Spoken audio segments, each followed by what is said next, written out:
Welcome aboard the news end of the AM show. And the two boys accused of killing 11-year-old Ishmael Mensah, supposedly for money rituals, are to be officially charged with murder. According to a recommendation from the Attorney General's Department, the two boys, Nicholas Kinney and Eric Nyako, were accused of killing Ishmael earlier in April this year. The two boys are alleged to have smashed Ishmael's head with a club and cement blocks after luring him to an uncompleted building. Ishmael died instantly and was buried in the same building. State prosecutors on Thursday informed the court of the Attorney General's advice. Lawyer for the two boys, Samuel Ichia, meanwhile says he intends to make an application for bail since his clients have been in police custody for too long. See, we'll start yes, let me say it will move from here to a bigger court, not the High Court. Okay, as counsel for the two, I remember one time when we spoke to you, you said you had been hitting a roadblock finding the family and the relatives of the two because of the circumstances, the threats to their own lives because they're not living in the area anymore, etc. Now, have you been able to reach out to them, and what's the level of cooperation between you and the relatives of the two accused? Yes, I've been able to reach them, but we are cooperating. But for their security, I don't want to disclose where they are now. Yes. Are you still going to the High Court for the bail application? Yes, I'm going to the High Court for the bail application. How soon? Let's say by next week, I'll move my application. Which means you've already filed the bail application? I'll say yes.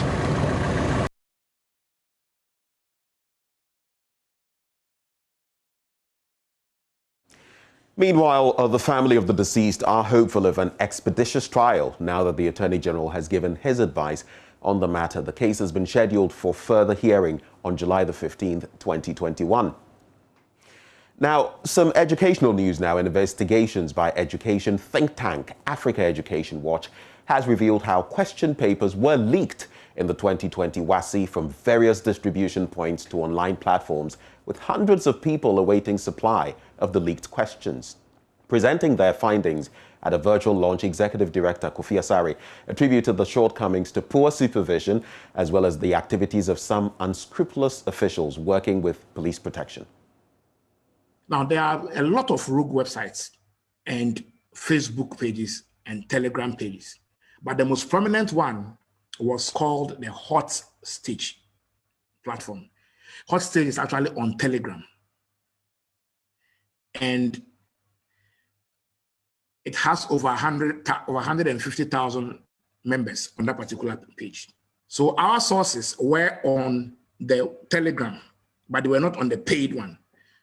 So they will move them to the paid platform, and then they will share the questions. And then the answers will come around 4 a.m. Mr. Asare also noted the contact details of more than 1,500 WAEC examiners, which got leaked prior to the conduct of the exam, undermined credibility. As I mentioned, on 17th August, for the first time in the history of WAEC in Ghana, over 50 years, the names and contact of examiners, markers, were leaked on social media. And then they were authenticated. Indeed, the next day, WAEC came, what actually went public that very day after consulting the Parliamentary Select Committee on Education and then also the teacher unions. And then we went ahead and then blew the whistle. Then the next day, WAEC came and confirmed that indeed the list that had leaked was credible, but it was a draft list, not a final list.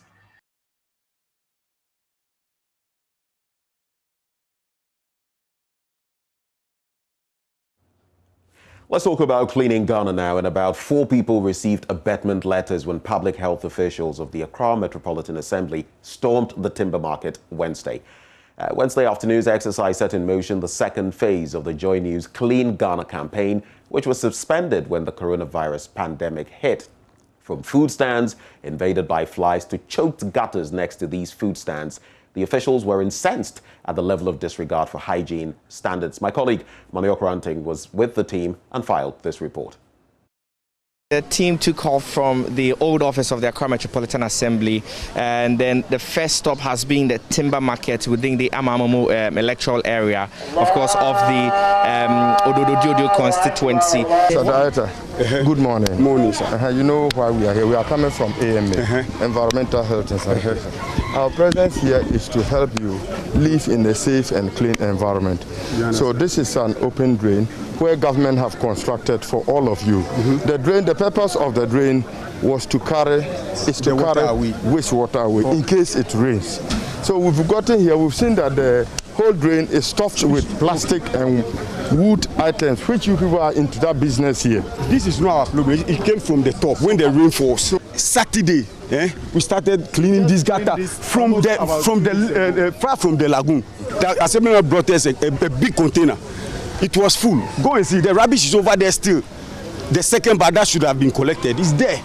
You people came together yourselves? We gathered ourselves. All of us together with the assemblyman? This man, I, and assemblyman, they took that container away, promising us they will bring another container for us to put in the one over there. Right now, when we put this thing down, even the one we started over there has not been completed. So when we bring this thing out, it will get dry, go back into the drain again. The work they said they've done there was the initiative taken by the assembly member, which was very good.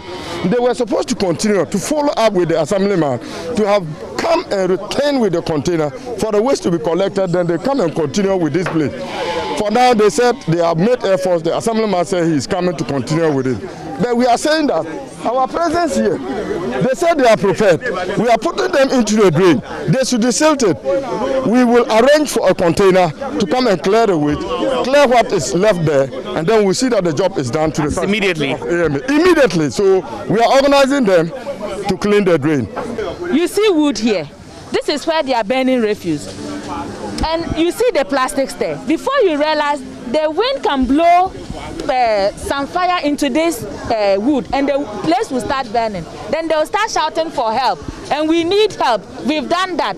We are always the cause of most of the fire outbreak that happen. You can see all this place is built by what? Wood. And there is no any access route here.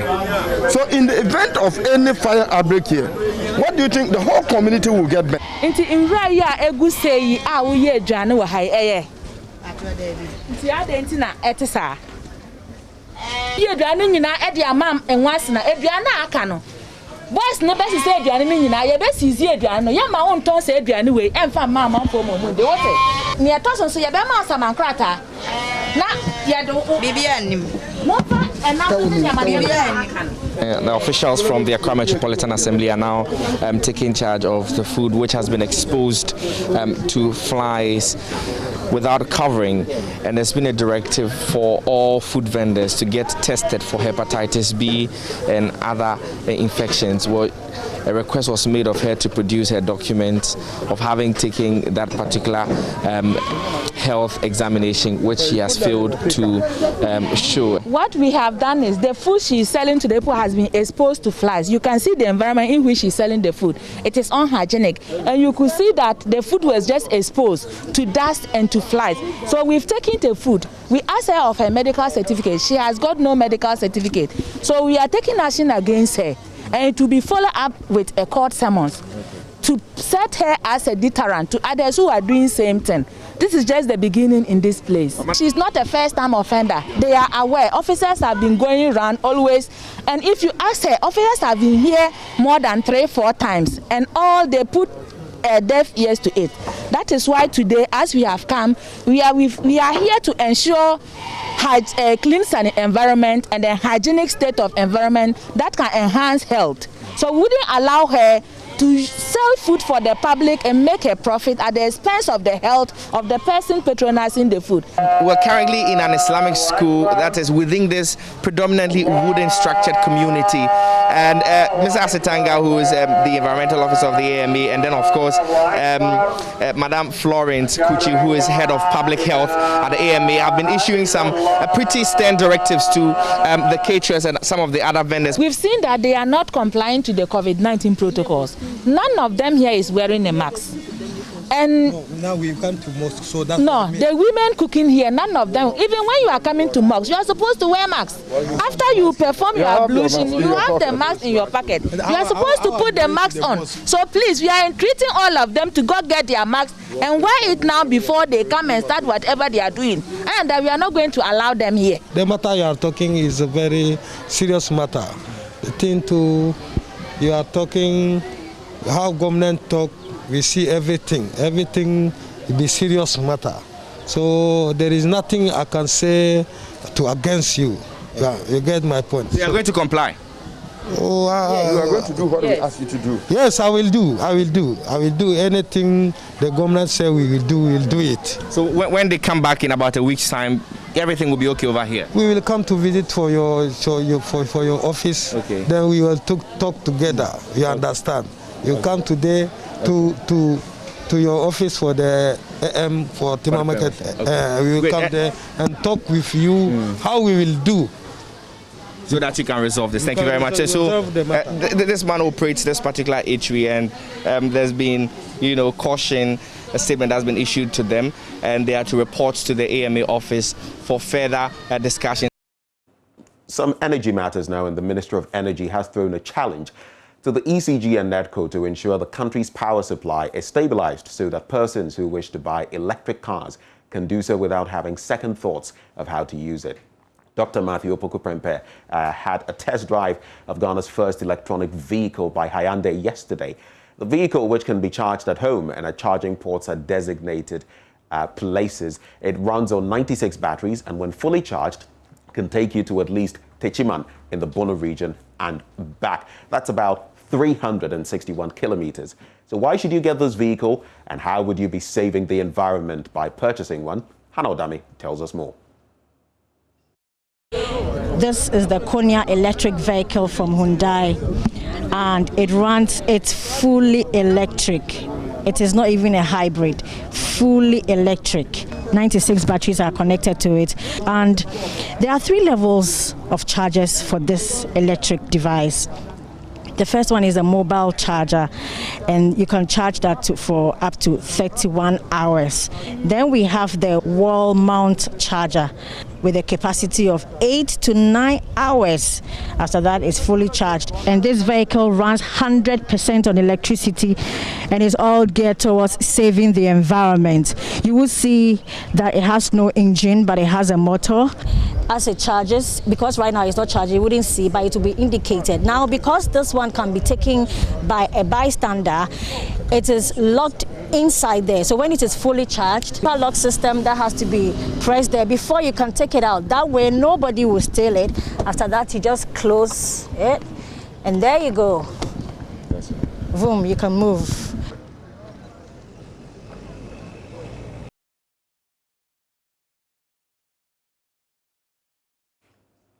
Let's talk housing matters now, and it is a problem in Ghana. But for Kayaye, it is an even bigger nightmare. In the 4th of our series on Kayaye girls, Valentina Roberts, a 14-year-old Kayaye, whose story we have a series dubbed Human Shopping Baskets, lets us into the crowded room she lives in, enduring mosquitoes, heat, and rapists.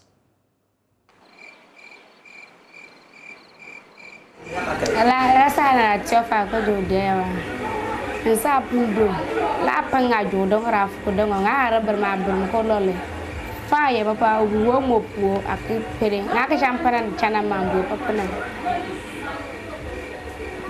ka dro sebe ke boss chana ma pa nya ka dongore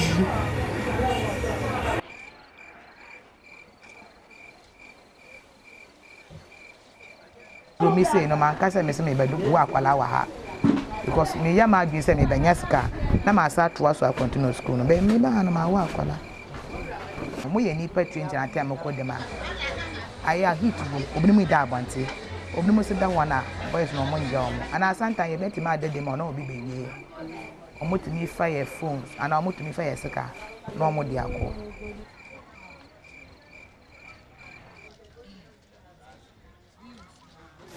sisa tolebe de bontoli o ba ku yo do ngar ba ka pa ko chi falesa dokon kan dokoye de bontolo kan sisale de gwamba kan sisale he buru we are going to die.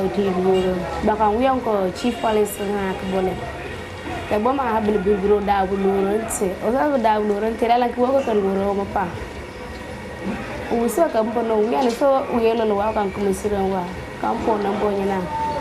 Bala, go ahead. Wouldn't must go with the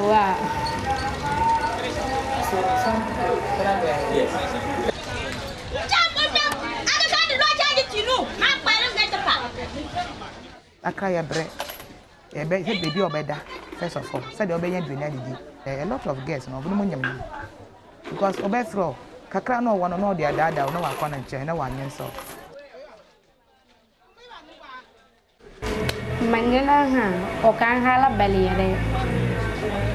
or Saka hala belly, I Hinda can trata, Saka trata one, make a big, where super low, school. Usua da hampo ene muka kwa mchetela aka mugone we asa kama muka damu wele we massage mukisma jesi ano no like mutela sa make ya masako chanya mu chie amutsu mutre shop amaka ma princess adaha awu we are Galasam Galas Manambe Menina. Lama Hono, last of all, say, let's do get banana, and why say, let me see the lemon palanama belanganame, a dukia apaba.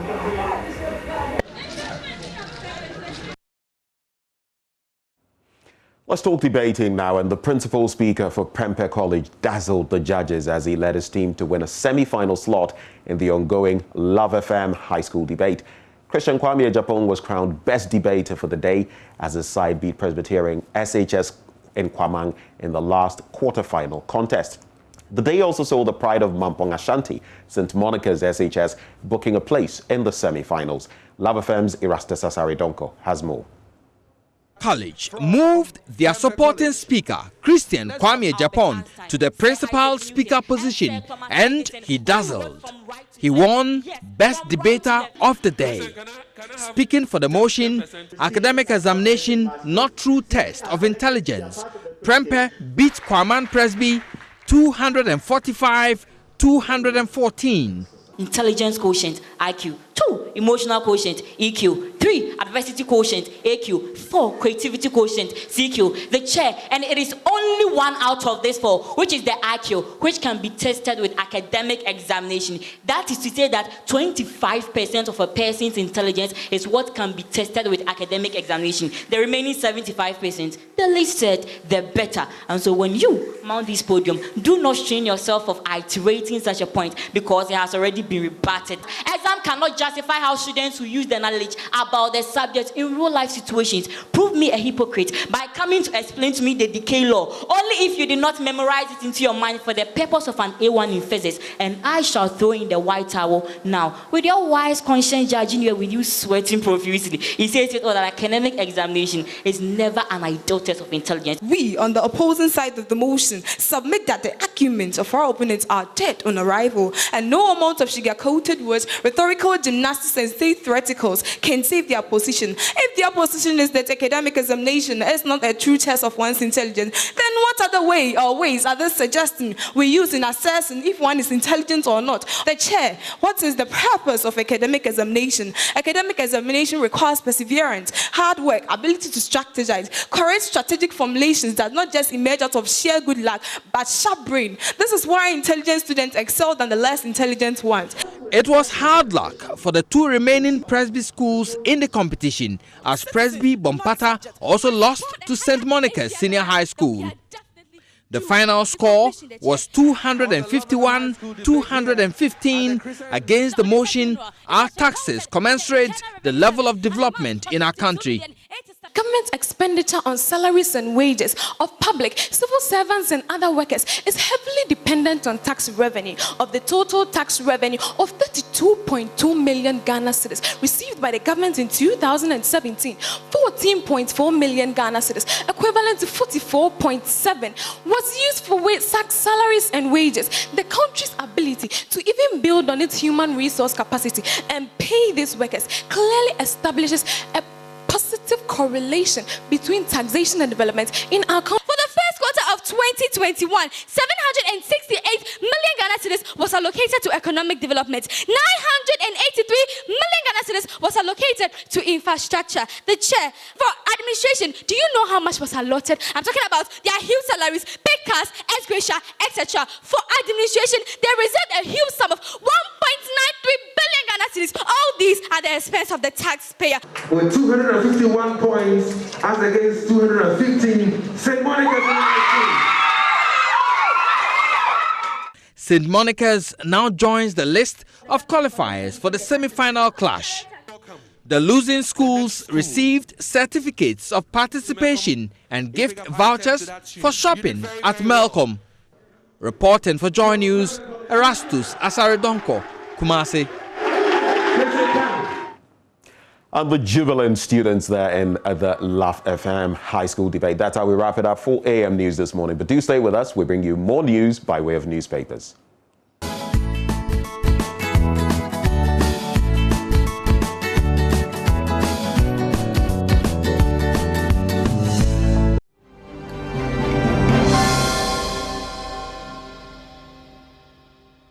Not where you're standing.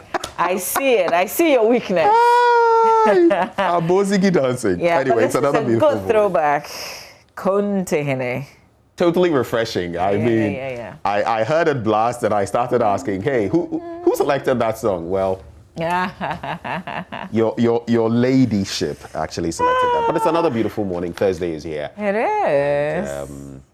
Sometimes when the week is creeping to an end, you get so happy. And then the weekend comes. The weekend coming for me, the way it looks, it's fully, I wish the it's fully loaded for all of us. There is no rest. There's nothing like rest, really.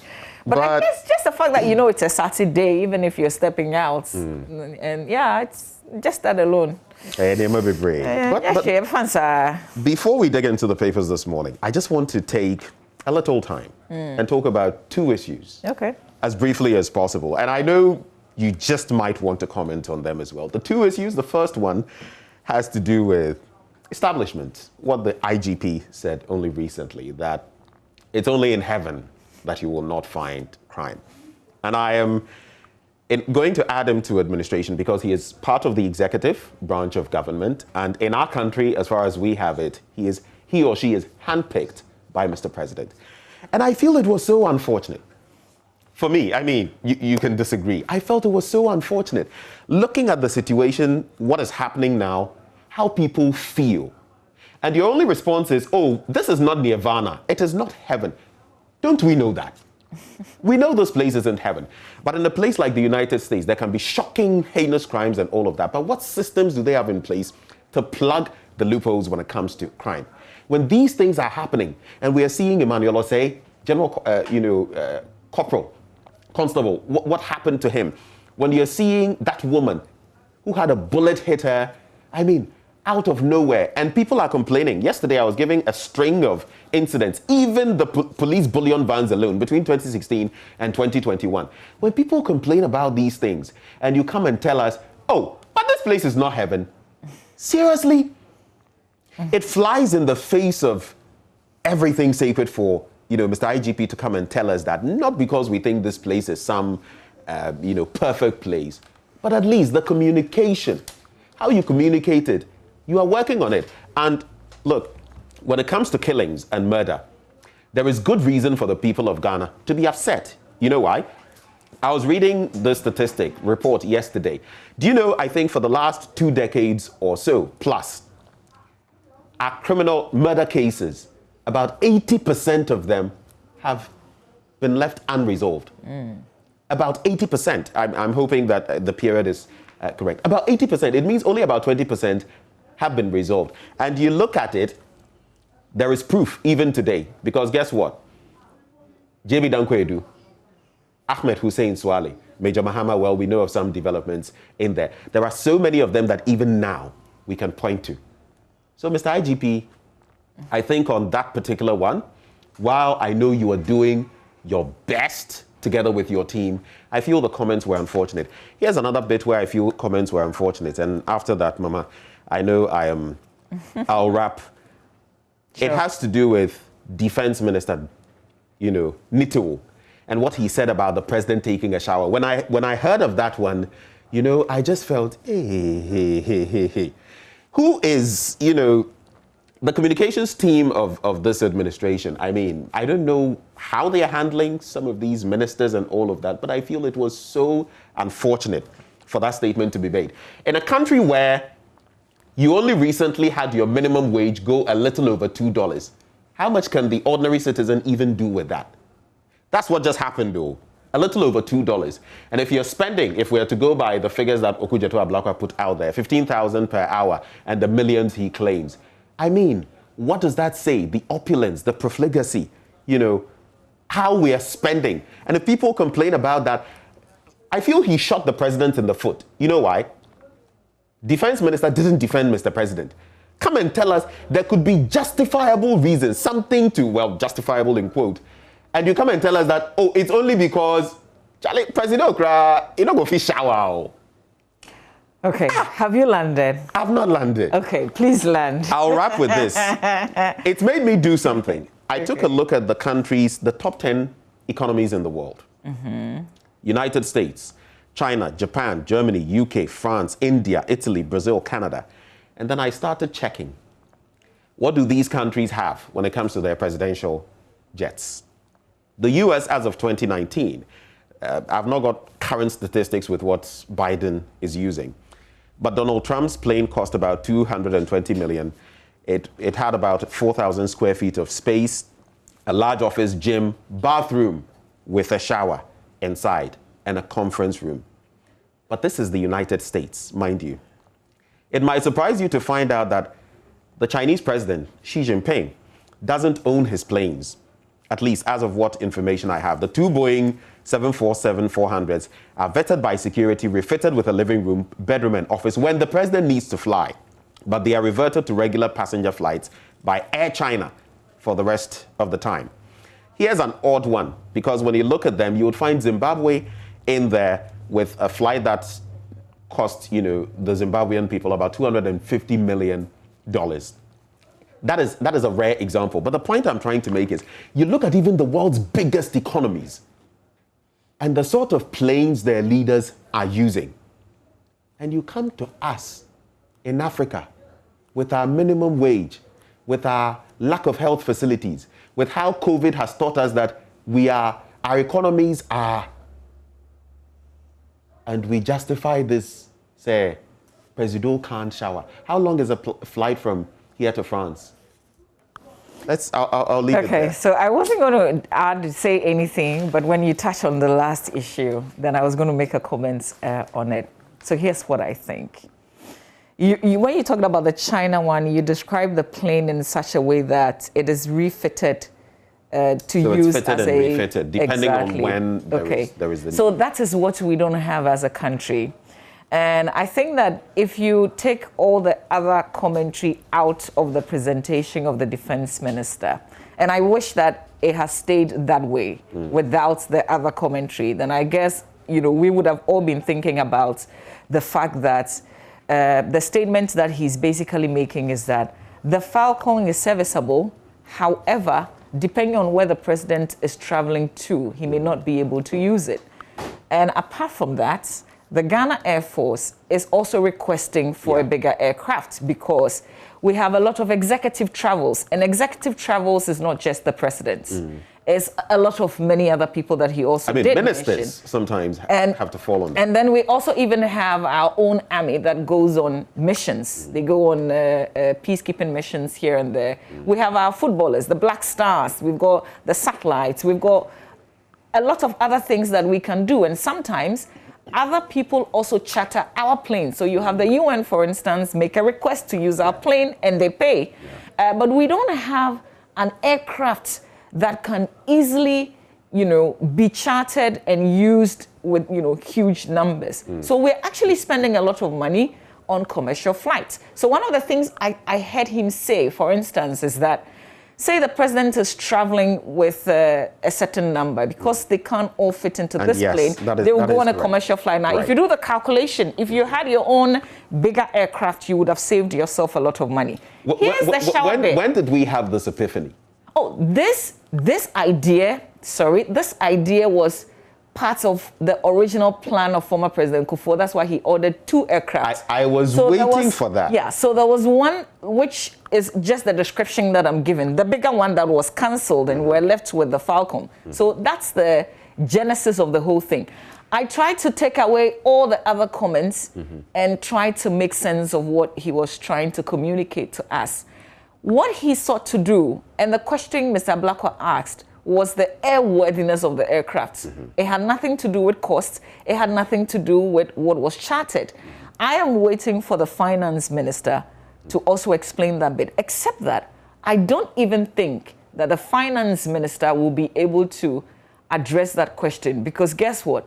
I have a feeling that this was misdirected, because the presidency has its own budget. And I feel like maybe the chief of staff, when the executive's budget, that which has to do with the president's travels and the rest, come before Parliament, they're going to strike it down from the minority end. They are not going to sanction it, just to chip in. Okay, I think straight away it should have been directed at the chief of staff. We've had a chief of staff come into Parliament before to explain, because I don't know how much we will get from the finance minister as well, because from the defense minister, all he's telling us is, listen, the plane is airworthy, however, we can't use it under certain circumstances, and in addition, we actually need a bigger aircraft. I totally agree on those points, but 2 quick points to make. The Acropolis flight that we chartered for £15,000 an hour. Did we? Is that what it is? So to speak. I always reference what Okujetua Blackwell said. Of course, there are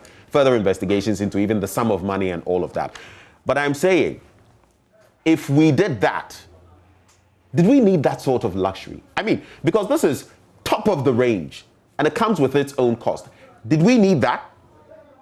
Did we really need that? Because then we are basically having to cough up more for someone's comfort. I'm not saying that our president, the first gentleman of the land, should not, be protected and all of that. But this level, when people are going through what we are going through, and when our minimum wage is what it is. And secondly, that's why I was asking you, since when did we have this brainwave, this epiphany that we needed? I mean, you remember even the Rawlings era. These conversations have been going on all through. A presidential jet, one fitting, and when people, there are travels, countries who go to the G7, G8 summits and the rest, they make preparations. In fact, for some of those, there are, per my readings, research that I did, specific aircraft, to protect them, because these are the world's, biggest leaders, so to speak. It's totally understandable. But since when did we arrive at that epiphany? Did we not realize that government business, to handle it, we would need an aircraft with larger space and all of that? Are we now coming to that epiphany? And is the solution going to rent at that cost? I know in recent times when he went to Burkina Faso, well, after the backlash, he used the presidential jet. But how long have we known this? And why have we waited to this point? When someone reveals this, then we come and say all these things. To be fair, that aircraft has been used several times, as in our local Falcon. No, I'm not saying it hasn't been used, but I'm saying that right after the barrage of, comments and all of that, the next time when President was going to Burkina Faso, he didn't use, any Acropolis, whatever. He went with the presidential jet, didn't he? Okay, so this issue will definitely not go away, but it will be good to have conversations around this and listen to the side of the Air Force as well. After all, whatever we buy, whatever we own, will be for the country. They're holding it in trust. Buy something good once and for all. It's like having a phone with the screen messing up, and you keep fixing the screen, and in the end, the screen is costing you more than getting a new phone. But isn't that the political thing that we do to ourselves instead of getting just get the thing? Yeah, just get the thing. But here we're here. We're here because something was cancelled apparently, and so yeah. Okay, so let's do the newspapers. I think Benjamin Akakpo is a whole newspaper, maybe 2. So I'll start with the Daily Dispatch newspaper. Still on the back of the issue that Benjamin raised, Minister of Defense explains the president cannot use the 11-seater jet for longer trips in this COVID era. Winneba to host 2 major ECOWAS meetings. That's certainly good news for the people of Winneba. The Member of Parliament for Efutu is absolutely excited about this one. So there's one in July, and it is meeting of the ECOWAS Parliament. Then in September, it will host over 200 international dignitaries, including members of the ECOWAS Parliament, for an extraordinary meeting. Details of the 2 important meetings are for now scanty. I guess the people of Winneba are simply excited about the fact that they will be hosting these major ECOWAS events. It will also bring money to the place so they can get ready. July is just around the corner. We bought expensive COVID-19 vaccines out of desperation, according to the health minister. Okay, that's it for the Daily Dispatch by way of headlines. Let's check out the Ghanaian Times. Agenda 111 projects. Work on 35 hospitals starts next month in fulfillment of the president's promise last year. Details on page 16. Here's one that will definitely interest you, Mama V. Ravaging tidal waves in Ketu South. Blekusu Sea Defense Project 2 to begin by end of year. Yeah. You can hold your comments if you want. But No. I mean, this was revealed yesterday. Yeah. As we traveled to Ketu South. So I was in Ketu South yesterday. That's why I was largely missing on the show. But I wanted to be on the ground. I'm chucking you. I know that the newspapers can go ahead with their angles. Yeah. But what I am doing really is to tell the whole story. And so my piece will be out on Monday. It's a feature. Yeah. And because we went to one of the communities in Ketu South that's hardly hit. You know, and my cameraman, for instance, Fruits, he had an accident. He had a little issue because of this erosion. Wow. Because, you know, you can step. And then it's. Yeah, and that's what happened to him. But thank God, you know, yeah, it wasn't fatal. But. So if that happens to even you getting into the community, then you can imagine what those in the community are facing. And it's been raining as well. So yesterday, as we were there, it rained for a while. So the people are dealing with a lot. It's actually a lot, very painful, really. But I was excited that at least the minister went there. And he didn't just go there to meet a group of people. He actually took a tour. So he walked from the section where the first defense project ended. You know, there's a first phase. And what they have to do is to extend it. And so he appreciated that and then walked to a bit of the point where they have to continue and the kind of havoc that it's done to properties, homes and properties. People can't use the beach any longer. I mean, it's not a safe place, really. And it's when you are in the road, you know, I had been reading before I went there, that the sea is almost capturing the road. And you can see it. The road is so close, and there are homes that I don't know whether they have to evacuate them or something, because they could wake up in the next week or two. Yeah, and it's horrific. You see, the paramount chief is tired. So yesterday he said that, let this be the last time that you will come and say something to us. Oh. Let the next time be the time when you are actually coming on the ground to work. And you know, that's becoming the picture. Even when I went round on sanitation drives, people tell you, media for bahasa, but we must continue doing this. Yeah, and that's how we bring about I appreciated the comments of the minister, by the way. Yeah, it was really, really good. Yeah. Parliament approves first batch of deputy ministerial nominees and 9.9 million workers without insurance or pension. That's according to the Labour minister. Then on the back page, government announces 2021 closed fishing season, cautions against sale of spoiled fish. That's it for the Ghanaian Times. Let's do the daily guide. On the front page, Ben has already mentioned 12 deputy ministers approved, but Agrada convicted, fined 36,000 Ghana cedis. 36 there, but I mean, she doubles. Does she double or like 36 is nothing, is it? I mean, for her. So popular fetish priestess turned evangelist Patricia Siedueke Nana Agrada has been fined an amount of 36,000 Ghana cedis by an Accra Circuit Court. This was after she changed her plea from not guilty to guilty, and the court convicted her accordingly on the charge of charlatanic advertisement or charlatanic advertisements, contrary to Section 137 of the Criminal Offences Act 1960 and another charge under Section 110 of the Electronic Transaction Act. And the background, the Sikagari, the dramatic shifts, the trial, all of it here. I'm just saying that I don't think 36,000 is a lot of money for her to. Do you know how long she went on with those charlatanic adverts on her platform? Yeah, and she gets 36,000. Okay. Well, appeals court bounces opening Agongo, except that we don't have an appeals court. We have a court of appeal. GAF requests new presidential jet CC. This is what I was hoping that it would end with, like, you know, not all the other drama on the side.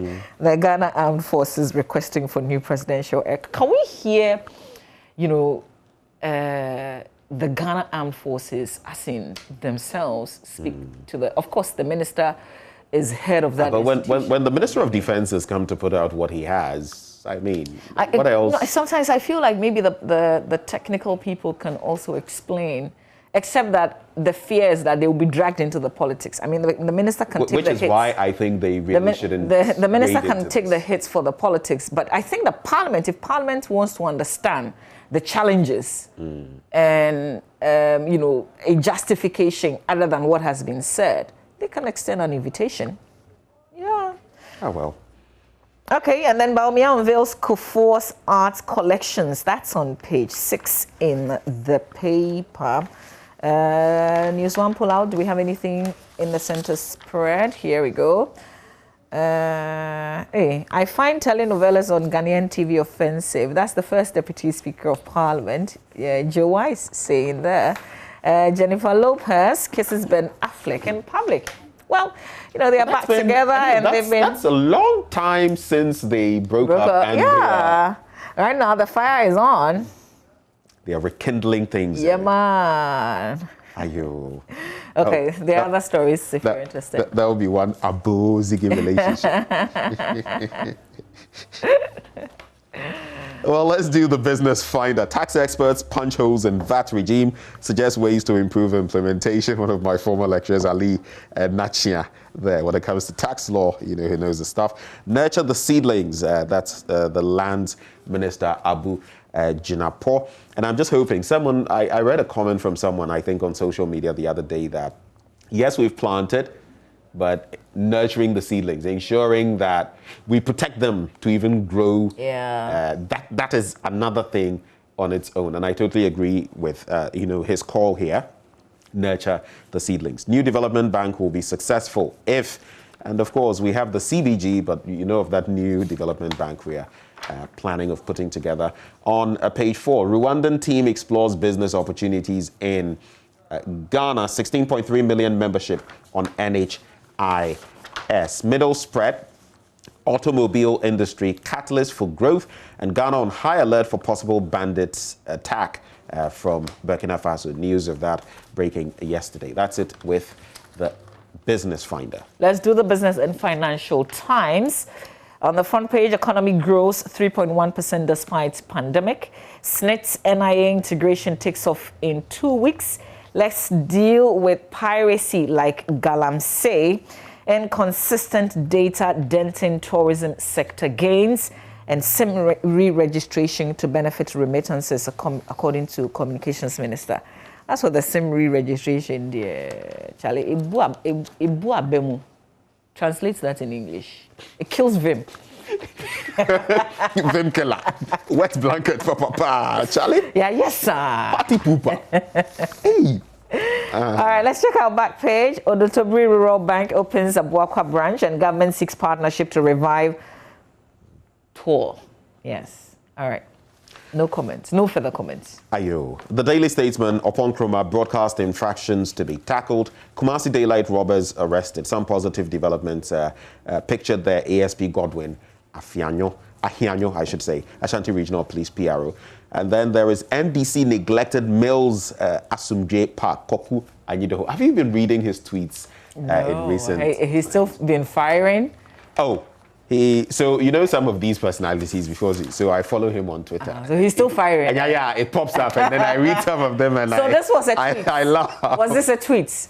The NDC neglected Asumje. I don't know, but these are comments. I could just check that on page 2. These are comments he's passed, and he's taken a swipe at the NDC for neglecting. According to him, the legacy of the late president has not been well preserved. It doesn't state here whether it's one of those. All right. But I see a lot from him recently, and you will see people going after him. But the man, I like his vim in that respect. And maybe I'll just highlight.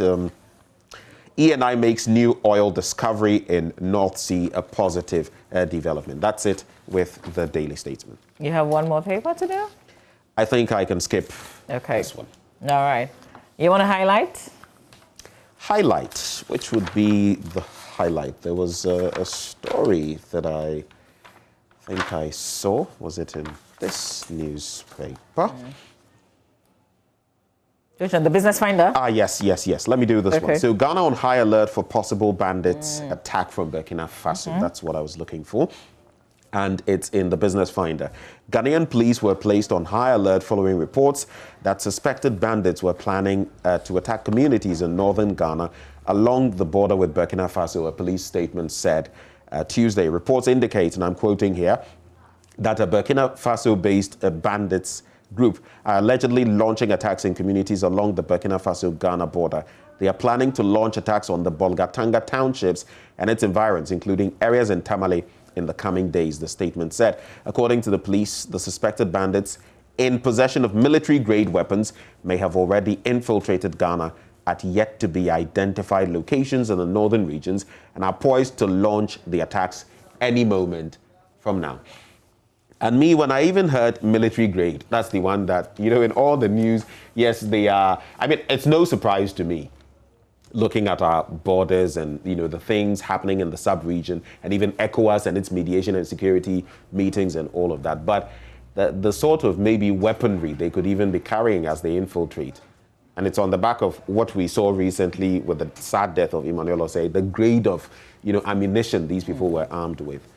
We just need to be much more cautious, especially along our borders. Yeah, absolutely. Well, just to highlight this in the Business and Financial Times, the issue of inconsistent data denting tourism sector gains.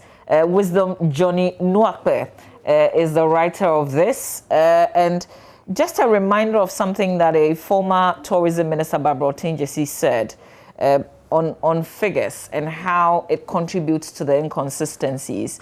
And this is on page 3 of the Business and Financial Times. So here we go. So for instance, Barbara Otinjesi, according to the write-up, has on countless occasions and on several platforms and interviews indicated that Ghana's monumental year of return event in 2019 generated a total revenue of $1.9 billion through activities related to the events.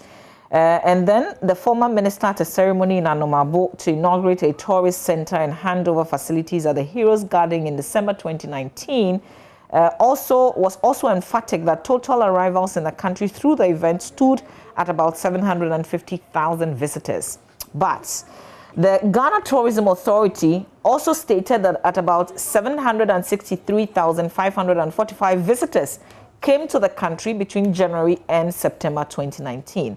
So the number of arrivals, as stated by the Tourism Authority, for only 9 months, which was the 763,545, sharply contradicted what the former minister had mentioned as the total visitor figures for the entire events from January to December 2019. And I hope that we all appreciate this. But the core of it is that the contradictions and irregularities in Ghana's tourism sector figures are obstructing gains of the sector and hindering the need to potentially continue and build on advances in the industry. So if you can't, because if you're not getting your figures right, I mean, how do you know what gains you're making and where you need to push further? Yeah, and there's more of such inconsistencies in this write-up. They have to check it because the thing is that these are all state operators. Right. And if they can't get it right even from that angle, then we on the ground here, what can we get? Today my watchword is Abo. It has to do with Nana Grada, the Sikagari woman. Oh yeah. Yeah, before Abo Ziggy share. Anyway, so right before we go, though, we have some birthday wishes and others. A very good morning to you, Auntie Sophie at Kwabenya. Wait, hang on. Auntie Sophie is watching. Yes. So, I yes. It like that. Auntie Sophie is. Okay, so you love watching the AM show. You're always watching. You're a member of House of Miracle Ministries and a dedicated viewer of the AM show. Auntie Sophie, have a great day. It's from Abla de Souza, from Mama Vio Uswabadi. Yes, ma'am. And from yours, truly. Yeah, Auntie Sophie, happy birthday to you. It's also your birthday, Constable Esiama Bismarck of the Ghana Police Service National Protection Units, from Constable Asamoah Bright of National Headquarters Communications. And this is one that, Ben, I should be beating you for not doing yesterday. Mrs. Elizabeth Atabwahen, you are a nurse and former matron of Yeboah Hospital, East Legon. You turned 70 yesterday, and I apologize that this dedication didn't come yesterday, but it's from your husband, Nana Odamsiao the fourth, your mom as well, Hannah and Kama, and your children, Oforiwa, Asantua, and Sewa, and your grandchildren. And a man who is super grateful because you saved him back in 2010 when he broke his hand on Republic Day, when Joy was playing Data Bank, and Papa Kowakwe sent in that as well, and he wanted to wish you a happy birthday. Unfortunately, we missed it yesterday, but it's never too late. So belated one to Mrs. Elizabeth Atabwahin. And I'm Chemi. It was my oversight, Chemi. But I had to do this one, another belated wish on which we shall hopefully wrap. Belated happy birthday to Frank Kweku Boateng. It's from Hilda Amenyo. My apologies, Hilda. I couldn't do this yesterday on the back of time, but a belated happy birthday to you, Frank Kweku Boateng, is from Hilda Amenyo, and from me as well. Do have a wonderful celebration. I hope you enjoyed yourself yesterday, though. I think there was a big one also that came through yesterday. It was the 50th birthday of Mr. Daniel Macaulay. And again, I'm blaming you, but no, this one. This one. Don't lay the blame on me. Good morning to Mr. Robert Coleman, and of course Wembley Construction. I saw the vice president. I heard him giving Wembley heavy figures. Yeah, man. You're doing wonders. So congrats to Wembley. We've got plenty of stories on myjoyonline.com. Do make time and explore. When we return from sports, though, Ben, it's an offense not to report an accident if you're driving. Charlie? God forbid. And I am seated in your vehicle and there's an accident. Even if we knock an animal down and it's not a bird, you have a responsibility to report. But I also, as a passenger in your vehicle, I also have a responsibility. And if we don't? Yeah, the law will deal with us. So a person like that was fined and he couldn't pay the fine. So he ended up in prison. Yeah, it's a big lesson to and it's a common thing, actually. Yeah. You know, sometimes when people look at, Charlie, the stress you will go through and the police involvement and everything, Charlie, make we sort them out. And you think, what did I knock down? An animal. Yeah. It's going to be very insightful. Animals Stay tuned have rights. For that one. But coming up next is Sports Tuesday.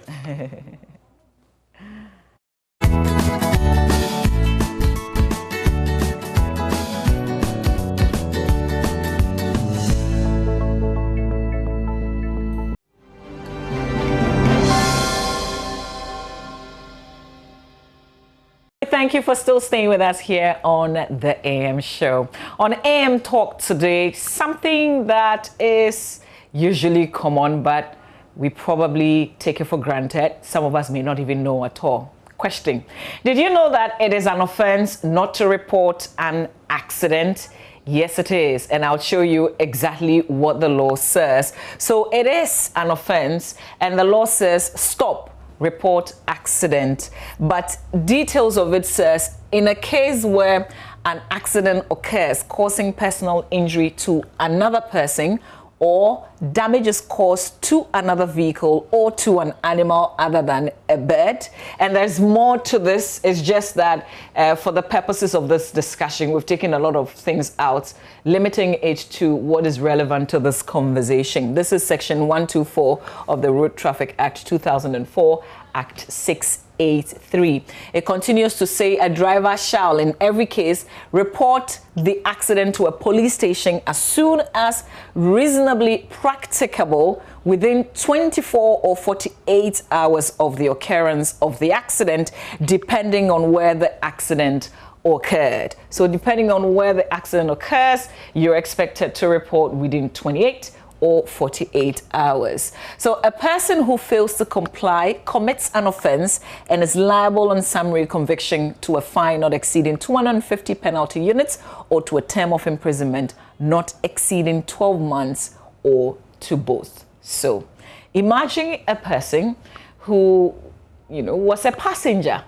sitting on a motorbike and the motorbike knocks someone down. You would think that it's only the driver who has the responsibility to report that accident. But no, the other person also does have a responsibility. Well, a court sentenced an 18-year-old after he failed to pay a fine of 1,200 Ghana cedis after a motorbike his brother was riding knocked down a pedestrian. He was seated behind his brother when the incident happened. Here's Maxwell Agbagba with the full story and an unexpected intervention by the Commonwealth Human Rights Initiative leading to the release of the 18-year-old and another who stole from her sister. Outside the giant walls of the Koforidua prisons, I've met 18-year-old Isaac Edu in his orange prison uniform. What started as a normal day for him sometime last year did not end well. A motorbike his brother was riding with him behind was involved in an accident. The two failed to report the accident to police. He was fined 1,200 cedis, but he could not pay, so he was imprisoned for 9 months. Isaac says he struggled to come to terms with his new life behind the walls of the prison. I was behind my brother on the motorbike. He knocked down a pedestrian with the bike. We were 3 instead of 2. In court, I was asked whether I knew how to ride. I said yes. Although I was not the one riding, I was fined. I couldn't pay, so I was brought to the Koforidua prisons where I served 5 out of the 9 months, he said with tears in his eyes. His colleague inmate at the Koforidua prison, Richard Akono, was imprisoned after he was unable to pay a fine of 600 Ghana cedis. He had transferred an amount of 830 cedis from his sister's phone to his mobile money account. His sister reported this to the police and he was subsequently dragged to court. The reason why I did that was I was needed some amount of money, and I asked my sister that she should give me some amount of money. Then she said she don't have. So I took her phone and makes a research that he was having some amount of money. Then I transfer that money to my phone. So afterwards, I was in the house making a washing. I got a call from somebody. I wasn't not that kind of a person. So I showed the person my location. So it's about just 5 or 10 minutes. The person arrived to my house. He said, I have been arrested. So they took me to a police station and write my statement. Then I confirmed that I did it, but it was a mistake, so they should forgive me. My sister, she will feel pains because I didn't tell her that I'm about to transfer her money. So it's she was putting me under treatment. It's somehow hard, but it's normal. So I advise the youth on the outside that they should work hard. They should not steal anybody. They should not fight. Commander of the Koforidua prisons, DPP Kweku Abebu Ali, says the congestion in Ghana's prisons can be controlled through non-custodial sentences. The way of decongesting the prison is like what you have just done, what the CHRI have just done. And it is a noble decision that they have taken. At least for nothing else, the thought of it, that there are some people who are in the prison, maybe due to no fault of theirs, and they are there. So for coming to their aid to release them, it helps to decongest the prison. And it's a noble idea, and I want everyone to do it. So happy. In fact, I don't think that number was what they wanted. In fact, they wanted more, which would have gone a long way to help us decongest the prison. But unfortunately, that is the number that we had for them. And I want to believe that this is not going to be the end of the exercise. As time goes on, I want to believe that they once in a while come to our aid to assist, to see whether there are some people who still have those kind of issues to assist them. So I want to thank them so very much for all that they have done for this our younger brothers who have seen the light of day today. The Commonwealth Human Rights Initiative is concerned about how culprits of minor offences are thrown into Ghana's already choked prisons. Hence, its agenda to push for decriminalization of petty offences, which it believes will result in more non-custodial sentences. The CHRI paid the fines of the two men and others, and now they can go back to pursue their dreams. Here's the Africa Office Director of the CHRI, Mena Mensah. 1. The fact that our prisons are congested. Number 2, the fact that we are in COVID. And then 3, the fact that for some of the people who are here, they ought not to be here. We are not saying they ought not to be here because they haven't committed any offense. All we are saying is that for the offenses that they've committed, they don't have to be here. Why are we saying that? The court system itself said a fine or a custodial sentencing, meaning that the courts that asked for found them guilty are of the view that their offenses are such that they don't have to be incarcerated. Unfortunately, quite a number of these people cannot pay the fines that they have been the fines that were awarded, so they were not able to pay the fines, and for that reason they were incarcerated. In these days of COVID, the CHRI has been doing a project for about 4 or 5 years now, advocating for the decriminalizing of petty offenses. When we say petty offenses, we are talking about some of the offenses that we have in our books that are not violent offenses, that do not really affect anybody, and some of these offenses actually criminalizes poverty. For example, 2 people riding on Okada, yes, on a motorbike, it's against the law, but it's a crime of poverty. You will not find a rich man's child riding a motorbike. And obviously, if a rich man's child or a rich man is riding such a motorbike and is arrested, he will be able to pay the fine. Unfortunately, it's not so. And in our part of the world, people are doing Okada because it's an economic activity. So obviously, there is a problem there. So it's like we are criminalizing poverty.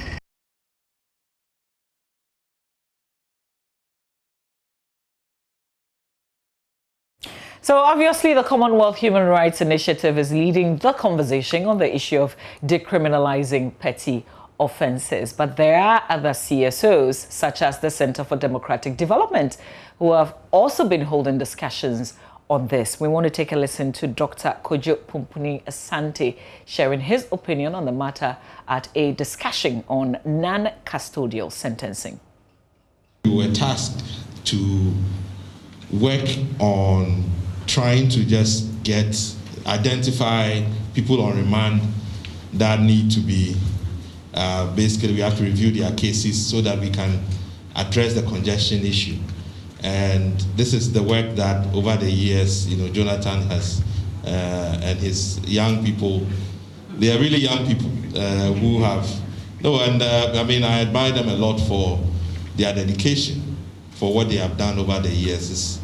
Their passion is what has saved so many people in prisons. Because those times we used to travel with Shraj, we used to travel with the Judicial Committee of Parliament, going to prisons in across the country, and you would not believe the kind of conditions that people have to live in. And one of the things that was is still in my brain up to today is all the lesions that you see on the skin of people because of the heat. And if you come out of prison, that is a mark that never leaves you. Even if you get rehabilitated, it always reminds you of the encounter, and you are angry with society. Because some of them, you know, is even by accident. So I think that sometimes because people you are in somewhere away from people, we forget that they even exist. We should remember that 60% of the population is under 35 in this country. I don't know, the prison service used to publish an annual in terms of and give statistics on their ages and so on. But we should then look at in the next 10 years and say that the most of the people who will be going to jail will probably be between 18 and 35. So that is our workforce, you know, our productive workforce that we will be, and they have the energy. And if they keep going in and out, then we should remember that we're going to have a very difficult society to deal with. So I think it's imperative. What we're hoping to do is that from this stakeholder engagement, we can do a letter to the Minister of Justice and Attorney General so that we continue from where Jonathan said we ended, which is 2020, and really expedite action as quickly as possible for the next steps to happen. Well, a member of the legal unit of the Ghana Prison Service, ASP Stephen Okanya-Boaji, also says congestion in Ghana's prisons is contributing to a surge in hardened criminals. Because of overcrowding, we are not able to do proper classification of inmates. You see, we are not supposed to put hardened criminals with less hardened criminals in the same cell. You see, but because of lack of space, when they are brought in, we have to do that. So, as a result, those who are less hardened, when they come into contact with the hardened criminals or prisoners, they tend to learn certain bad behaviors and all that. When they go back to the society, they go and reoffend and come back. So that is why we are saying that if we are able to decongest our prisons and there is more space, we'll be able to do proper classification and avoid contamination. Yes. And does it have any connection with non-custodial sentencing? Yeah, it has. It has, because when there is there is imposition of fines, there is imposition the other options of non-custodial sentencing. It will mean that we will have less prisoners coming. Yes. So if a person is sentenced to community service, if a person is sentenced to, let's say, to do probation, we don't need, that person will not come to prison, and it will reduce the number of prisoners. So it will help us to do our work efficiently.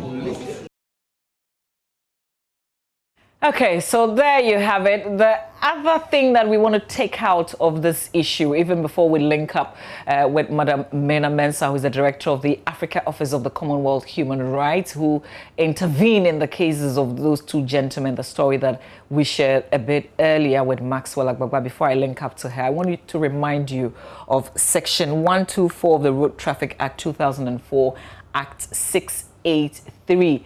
It is an offense. If you didn't know, now you know. If you witness an accident, if you are driving or you are a passenger and the vehicle even knocks down an animal, you have a responsibility to report it at the nearest police station. By doing so, who knows, you may be avoiding a fine or possibly a prison term.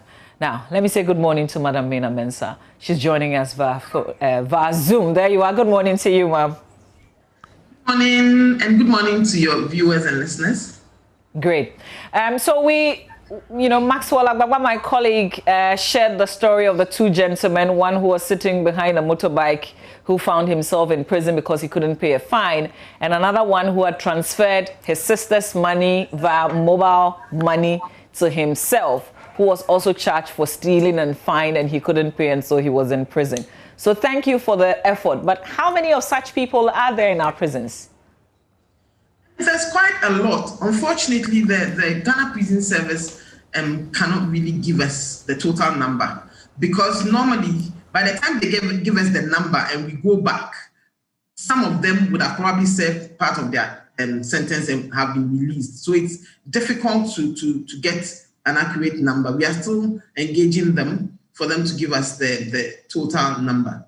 But there are quite a lot, ranging from people who assaulted other persons and they were asked to pay fines, ranging from people who were driving without licenses or their licenses had expired.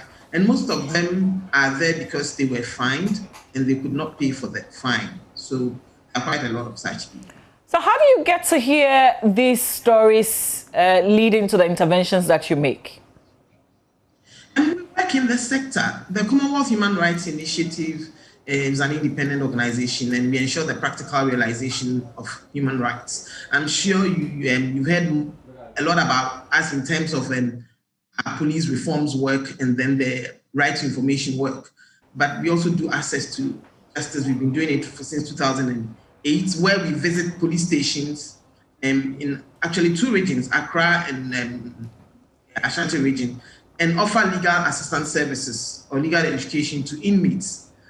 And so through that, we started working on decriminalizing of petty offenses. One of our partners, Osiwa, who had been supporting us to do our police station work, supported us to do decriminalizing of petty offenses, because we realized that at the level of the police stations, for instance, a lot of the people who are there are for petty offenses. And in our law, we do not have petty offenses in our law. We have misdemeanors. And the minimum for a misdemeanor is from 0 to 3 years. Yes. Unfortunately, most of our courts tend to go beyond the 1 year, 2 years, and then it creates a problem for the system. So that is how come we got involved in that. It was through our police work that we realized that there are a lot of people in the police stations and even at the prison levels. Sometime in 2010 or 12, we did some work on the socio-economic impact of pretrial detentions, which we had to visit the prisons to get data, and all these things came up. We realized that quite a number of people are also working in the sector unofficially. For example, churches visit them and offer some sort of help, but nobody was really talking about the entry point, where to start from, because you start from somewhere to get them in there. And that is where we came in, at the level of the police station. And we decided, as part of an advocacy that is going on globally and regionally at the level of the African Commission, to engage in this kind of conversation. In 2015 or 16, the African Commission brought out some guidelines on petty offenses, on decriminalizing petty offenses. So it's based on that we are also doing this advocacy, and it's Africa-wide actually, even global. So what it means is that those who couldn't pay the fines, who are in prison, once we go in there and we pay, they can get out. Exactly. So long as you go, you pay the fine, they are let out. So we would wish that a lot more people would engage in that. Do you have more people on your list, though, that you're hoping that you can pay for them to be released? Yes, we do. Currently, we helped about 6 people in Kumasi about a month ago, and we've heard that they are sending us a list of 5 more that they've got in recent times. So they told us that we'll get it by tomorrow, the list tomorrow. And then we know in Ankafo, we went to Ankafo a couple of weeks ago and got some people out. But we understand they've also prepared another list for Ankafo, which we would be engaging with the Ghana Prison Service to get out as soon as we get the list. Okay. So on this issue of decriminalization, I want to ask where we are with the conversation, if we're really making, as in non-custodial sentencing, if we're really making any headway. But you know, the whole idea of going to prison in this case, it's a punishment for not paying the fine. But there's also a motive, which is to reform. So if somebody stole, for instance, and they haven't been totally reformed because you've paid the money and they've gotten out earlier than they were expected to, are you taking them through some kind of education or some kind of reform so that they can come back even if they are stealing 50 Ghana cedis or 10 Ghana cedis so that they don't go back to stealing? Thank you. You know what? It's interesting you are saying that the prisons is meant to reform. You and I would agree. I doubt that you disagree with me if you go to our prisons. There is nothing reformative about what goes in there. Not because the service does not want to, but because they do not have the capacity. If you listen to Stephen, the gentleman who from the Ghana Prison Service, and then I'm happy to say that Stephen is a product of CHRI. Stephen was working with it as years ago when we started the Justice Centers project and visiting the police stations. So he was part of the team that started that project. And he said that there are some people who come in there with minor crimes and they end up going out as hardened criminals. I do not think you would call that reformation. In terms of what we are doing, unfortunately, it's a capacity issue. We are engaging. There's so much we can do. We are a civil society organization with a staff trend not more than 15. So there's little we can do in terms of reforming. But there are other agencies that are engaging in reformative issues after prison, and we are engaging with them to find out where we can collaborate so that when people like this come out, they can be reformed. In cases of people who, for example, somebody who sat on a motorbike or who did not have a license or a valid license for driving a commercial vehicle, you would agree with me that if this person comes out, it is not likely that he's going to commit an offense that would be violent. But if you keep him in there, he might end up learning another thing altogether. So yes, we agree that prisons are supposed to reform. Unfortunately, our prisons as they are now, it is difficult to really reform anybody in there. And so the best we can do is to ensure that those who committed minor offenses do not end up being hardened criminals and being so bitter that when they come out, then it becomes another issue altogether. So we are working on that. It's a process. So we are still engaging to see what we can do. But in the interim, to avoid them becoming hardened criminals, especially for the petty offenders, we think that it is good if you pay the fine and let them come out. Great. So finally, let's check out how far with the conversation on non-custodial sentence. I think we've talked a bit. Are there real actions on the ground? Do you see some progress? I think that a lot of work has been done on it. And for me, I think that, as usual, we are dragging our feet as a country. I think when it comes to the criminal justice sector, there are all kinds of challenges. But you see, it is because sometimes there is the fear of backlash. For example, the question that you asked me about reforming offenders. A lot of people think that the moment somebody has committed an offense, the person is a criminal. And so I think that on the part of the authorities, because you've had conversations around the issue, and one of the issues that they come up with is the fact that addressing system is not good, so it's difficult to keep a track of such people. But we need to start from somewhere. So for me, I think the process has been too slow because the bill was ready, I'm told last year, was submitted, and I must say, like Kujo said, kudos to the Pulse Foundation, Jonathan and his group, and kudos to CDD as well, because when I joined CHRI as far back as in 2006 or 7, and CDD was having conversations around non-custodial sentencing. And that's the beauty of it, civil society coming together for one purpose, where somebody starts, somebody picks up, and then we continue. We could have done this a long time ago. So for me, I think the progress has been extremely slow, and we need, as a country, our leaders need to really quicken up the pace for us to get this law passed and implemented to help all of us as a people and to help those who offend. At the end of the day, it is said that the heartbeat of a country can be gauged at the way it treats its offenders. And I think in Ghana, we are not doing very well when it comes to that. Well, thank you very much, Mina, for your time. Thank you certainly for what you do. And hopefully, I'm not sure, you don't need money, do you? We need a lot of money, a lot of it. So if you won't even give it to us directly, I think that engage the Ghana Prison Service, find out how you can help those who have been fined, and then find out how you can help with the rehabilitation of offenders when they come out. I think that for me, you don't need to give the money to CHRI, although we need a lot of money to do this work.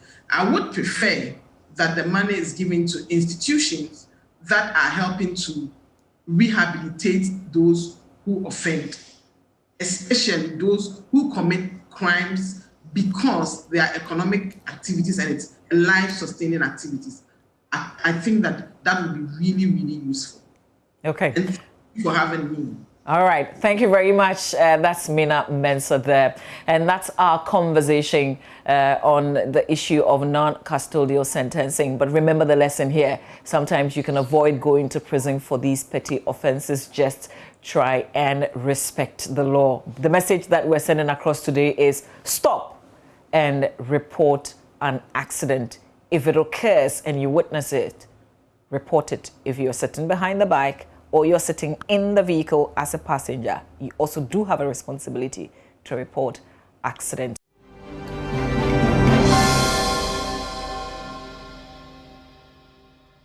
Let's hit the streets now. Benjamin Akakpo is out there. A lot of security concerns this week, and he is trying to figure out what people are thinking and what measures they are personally putting in place. So over to you, Benjamin Akakpo.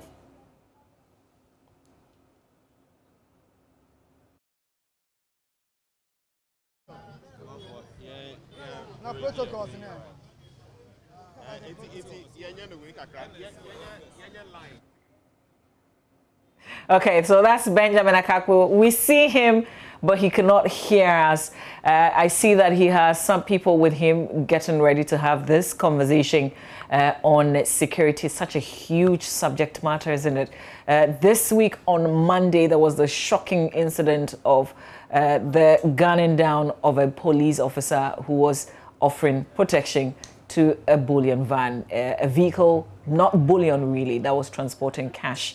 There was also a woman, an innocent bystander, who was also shot dead. There's the driver of the vehicle who is in a very critical condition now. Let's join Benjamin Akakpo.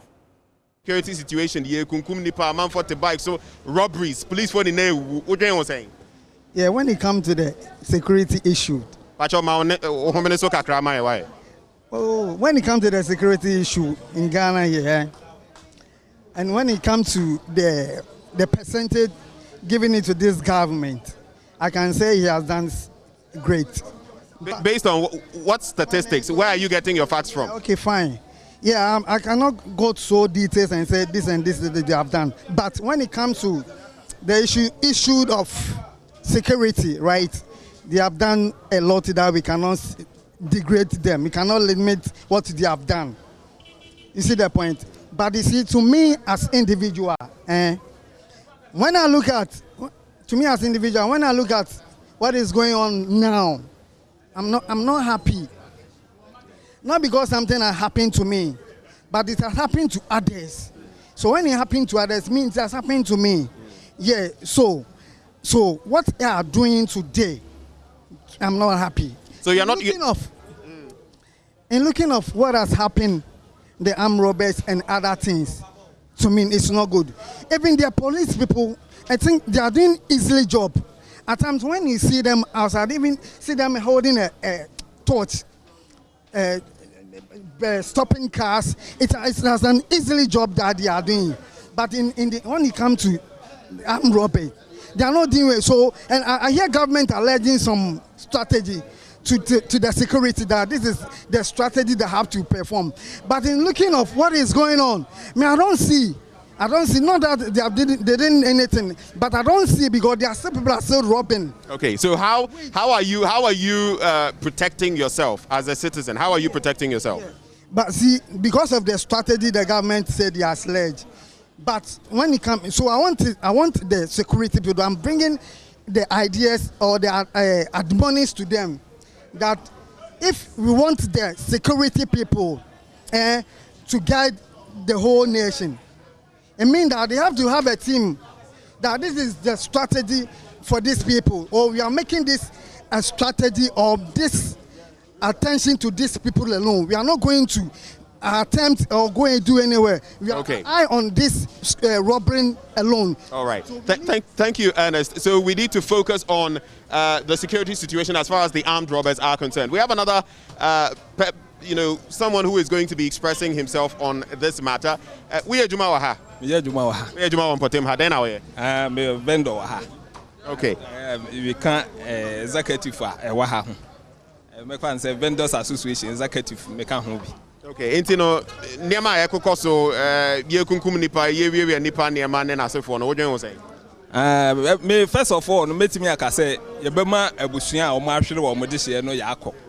E wo sa asemu ehu because ade bia e be ba no owuo de me fin say enye adepa wo say ye nyina ye didi agro but ya futuo no nso bekwa ma ye security men no aye no wo mo ye wo Ghana ha no because I say ade we koso a anytime I'm robbers ebe approaches police I say bank and now this bullying van. This is not the first time. Anytime Ombe approach Ombia, they keep police and they go free. I don't understand because who as a policeman they give you arms to protect. And a place no so nika na wakotina wouldn't him say this is what is happening. Say you been here, you have to be serious and do your thing. Say you are a policeman and you are protecting what you have.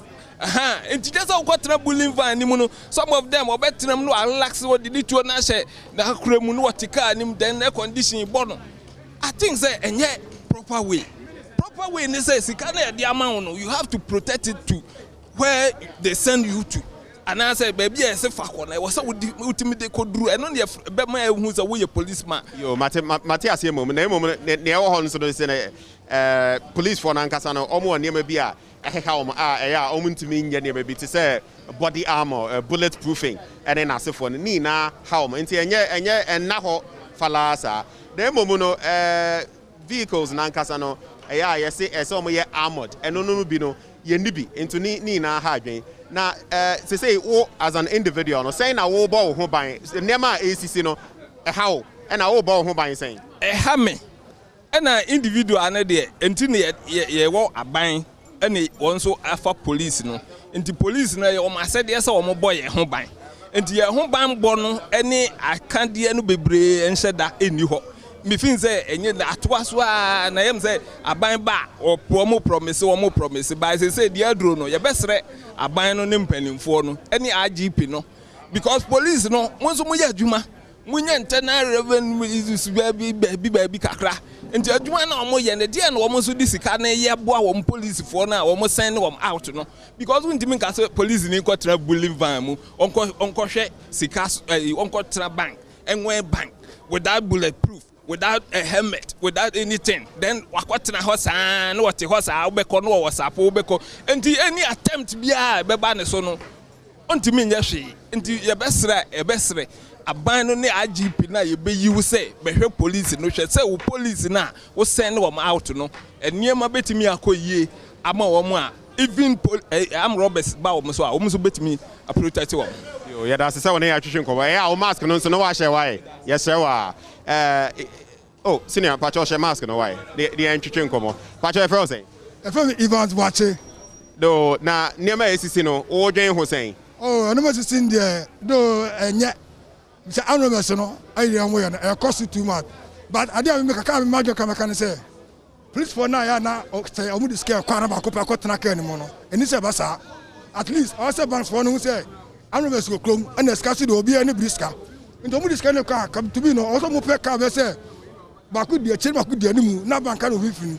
Not police anything on my alert. But when the police can look over, I say, we're not or take care of no more, was happening to us in the chain. By an accord, 21 Senaka, some in this you are. Community commitment to attack on. And the Indian say, yes, one woman secret on where I'm doing Bank and they are not loose. And then I come to my account. Now, IGP nso say Ghana hano ana ewiase bebia ni ho a entawantawa na say crime ana say neme bisa no ensi just a heaven. Eno nso no odwen ho sen. Oh, any anokra bebia ni wa ade we ensi. Bebia esi. But here have for no. And no went time come so into time ya no omu nya used to say me active. But kobi wo tell me I know it with say Nigeria. Omu say say no we cost on to tell me no my ready. But I say the near sa the intervene I say air starting so say if I want you say tell me I say you say alert I'm a sadio. So far, those we've been interacting with, we'll interact with one or two more, but so far, the general sentiment is that the police service ought to be doing more. The last speaker was saying that he agrees with the IGP that, in fact, no country is like heaven where there is no crime, and that more ought to be done, that all of us ought to be, ensuring that the police is doing more to protect us right in our communities. The first speaker was also saying, he was referring to the national security strategy that was launched recently. Maybe not directly related, but he was saying that that strategy must also fit into protecting the generality of the citizenry. Let's move on now and interact with one or two more people. Hello, morning. Good morning. What's your saying? Mede Labi.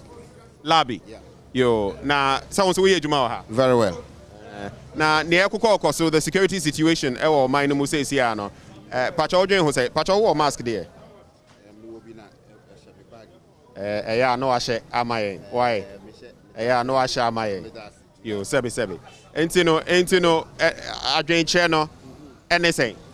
Me say nya depa the rate at which chronobono kosoro no so na me che no. It's as if say you for no are always on top of the security personnel. And for the robbers and as a crown no. And I think it's not the best. Because in recent times, and not too long ago, even at Annie Circle, just opposite police headquarters, robbery cross, daylight robbery. So now, if in front of police headquarters, now say chronobobe koso, and then the robbers will go scot-free. I think the security services have to be up and doing. Then you to be a boy home buying. Bond the say as citizens, and you bet me a boy home buying. But the issue is that when we say Akron 4, when they plan ahead of their operations, and before baby operation, now omo survey BBA.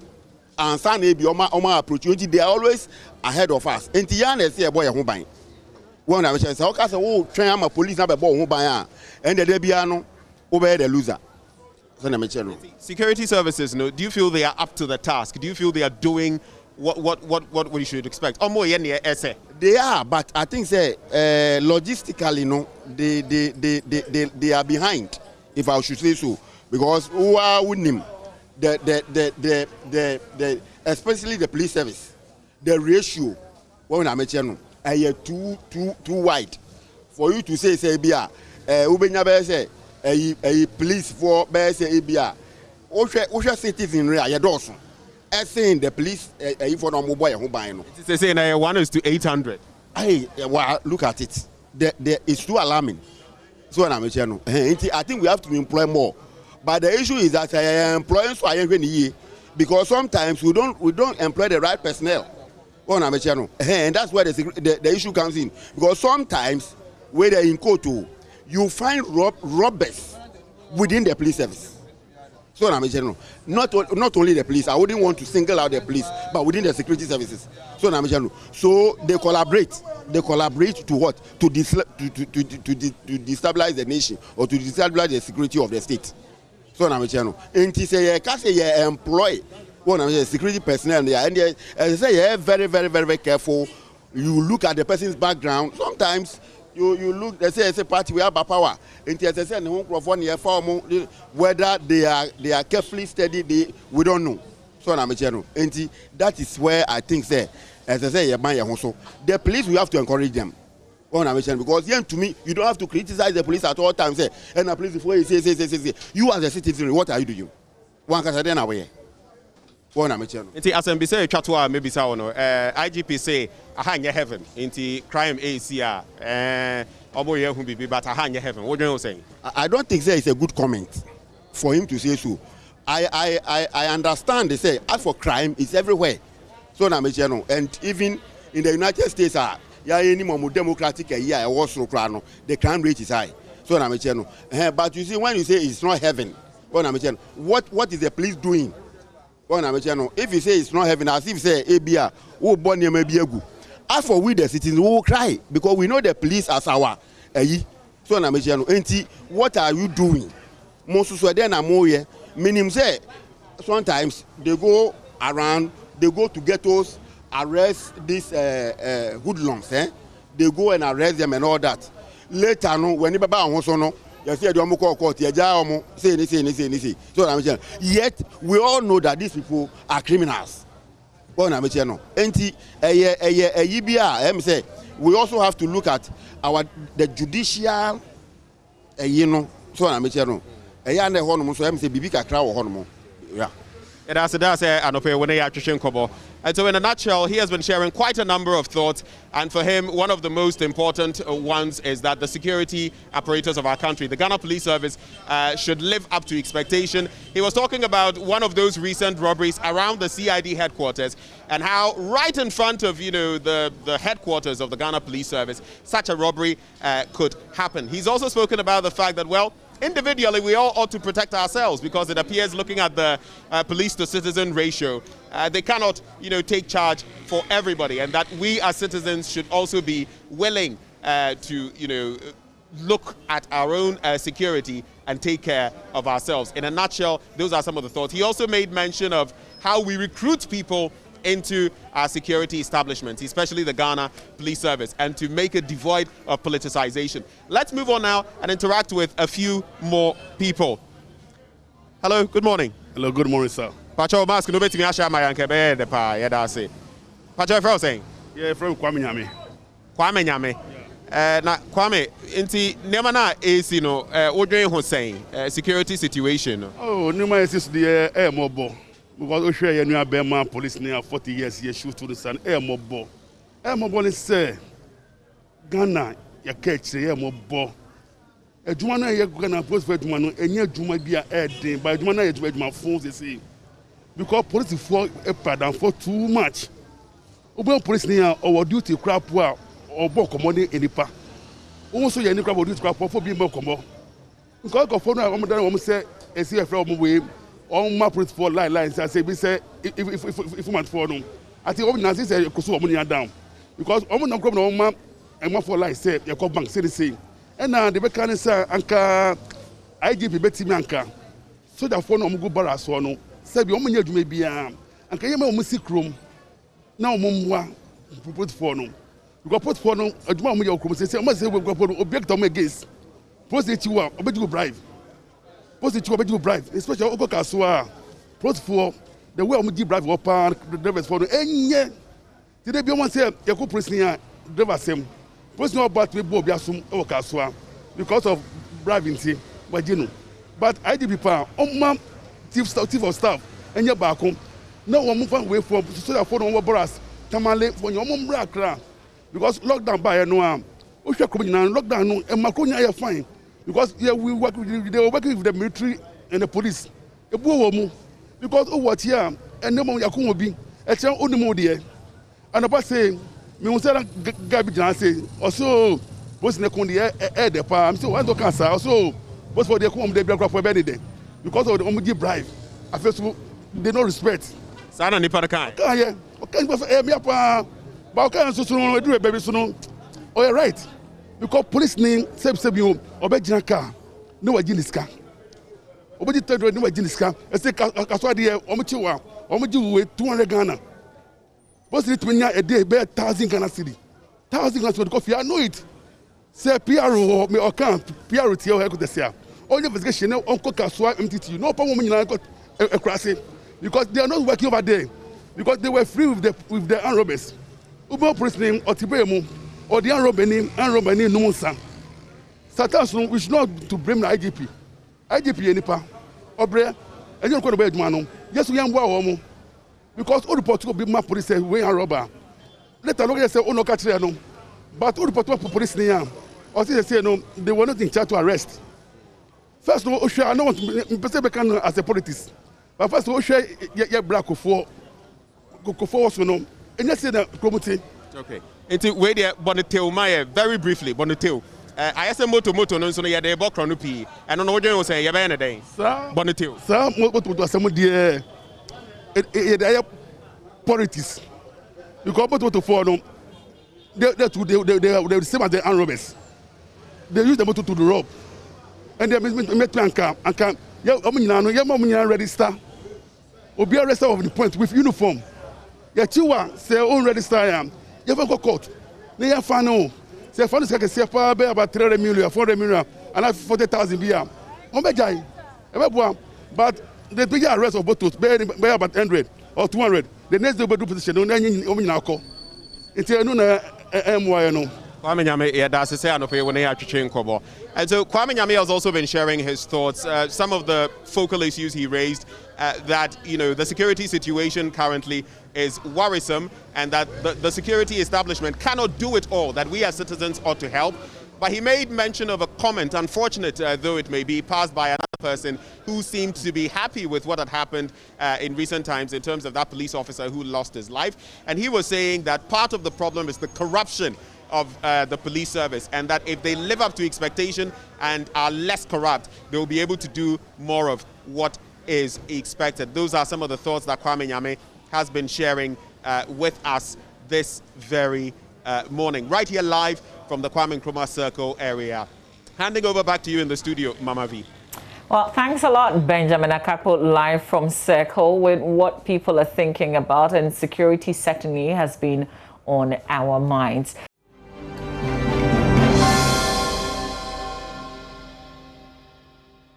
Back in the studio, though, we're talking to the Ghana Revenue Authority. They're embarking on a massive digitalization drive as part of the transformation agenda to make the authority a world-class revenue administration. The authority is working towards a full end-to-end digital tax process where taxpayers can file and pay their taxes from any part of the world at any time.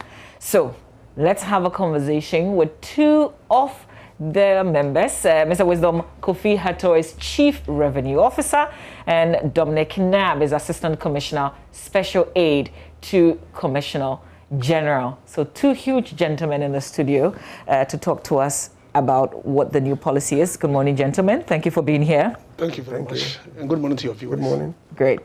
So can I first of all ask why you are going cashless, and especially at this time?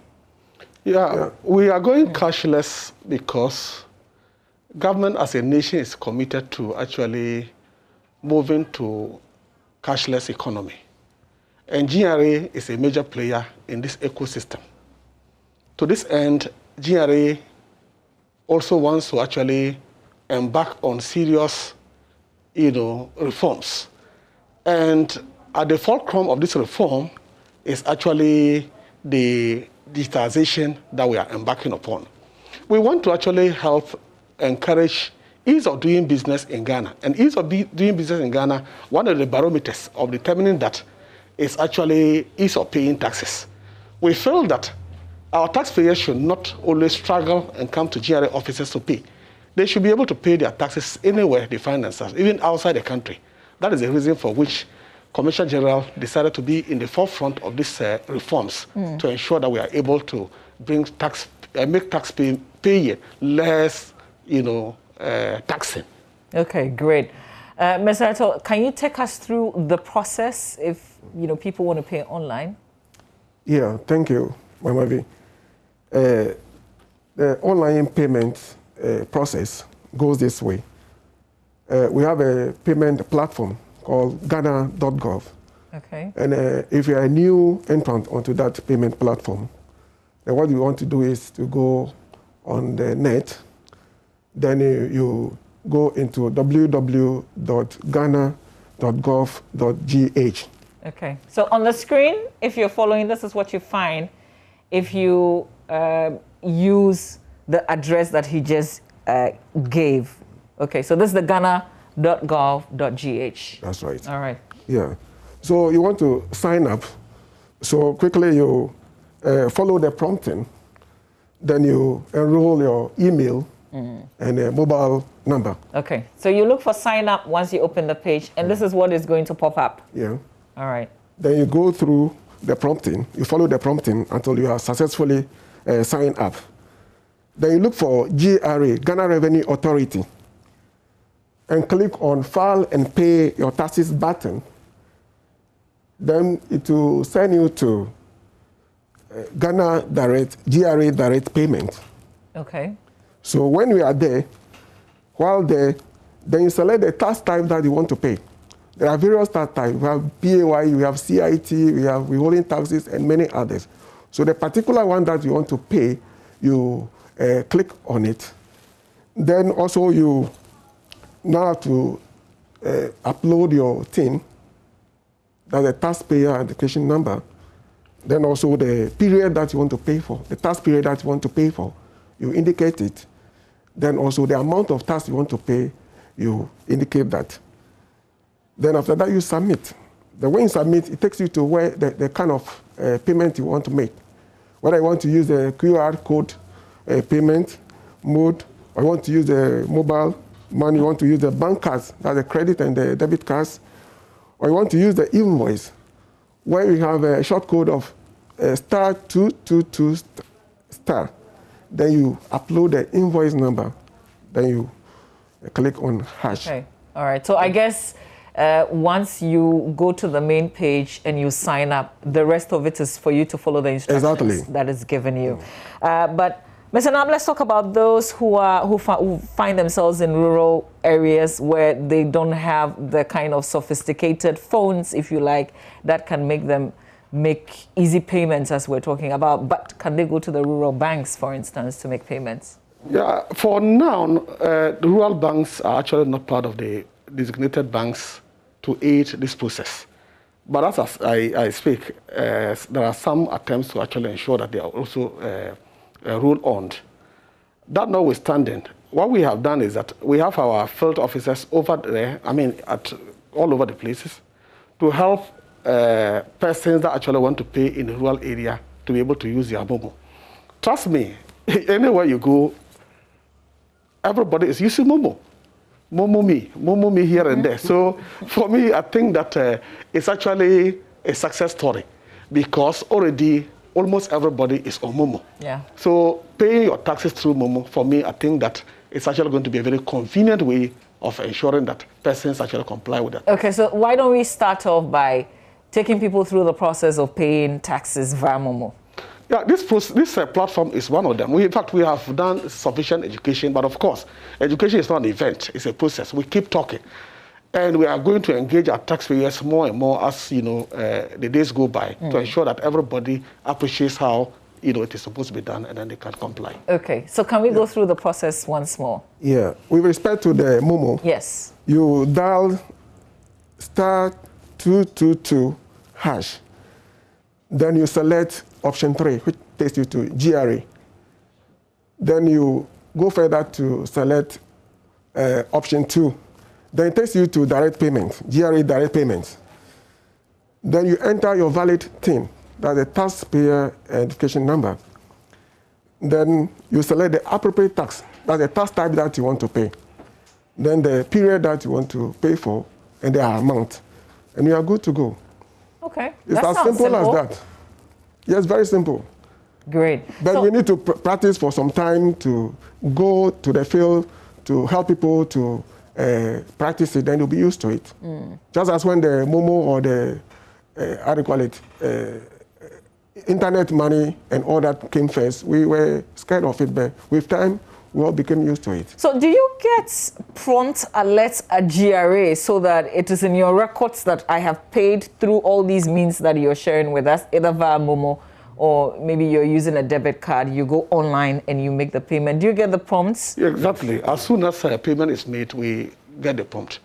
So what it is that now that we are actually going cashless, it means that some of our staff who hitherto were actually collecting monies in our cages would now go and then support with the reconciliation to ensure that everything is done properly. Okay, because you don't want to be held for not paying your taxes when you actually have paid through a digital, means. Exactly. Yeah. Exactly. All right. Let's talk about third-party checks. Can you pay your taxes using third-party checks? And I'll start with you, Mr. Knapp. Yes, it is possible to do that. The difficulty, however, is that with the third-party checks, when you pay on due date, it will take some number of hours before it is cleared.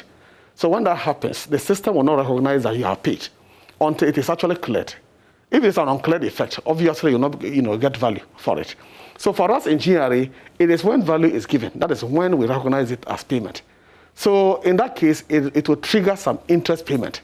So to avoid that, we are saying that once it is third party, make sure that you make the payment much earlier, 48 hours earlier, so that it can actually be cleared and then you don't have a problem.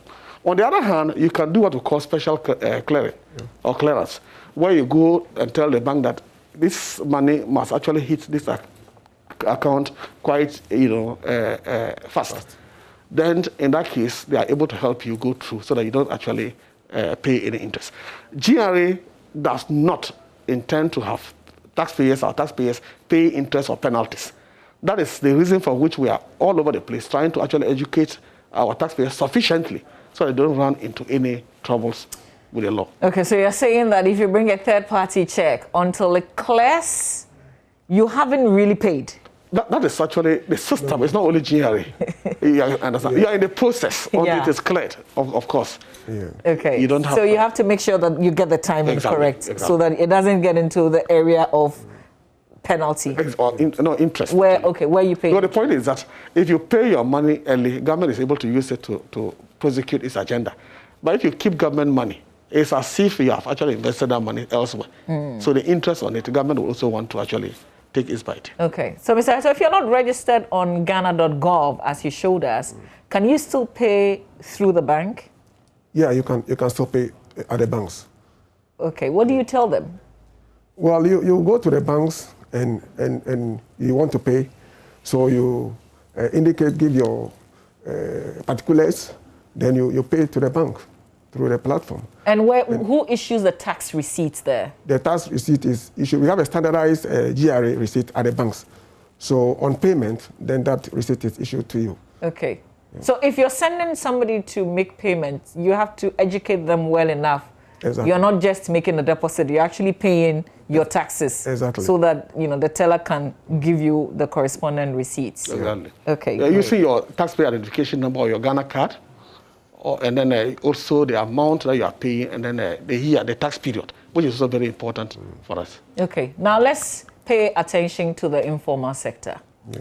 How is this new policy of digitization also get those in the informal sector to pay their taxes? How are you going to enforce that? How are your officers going to help?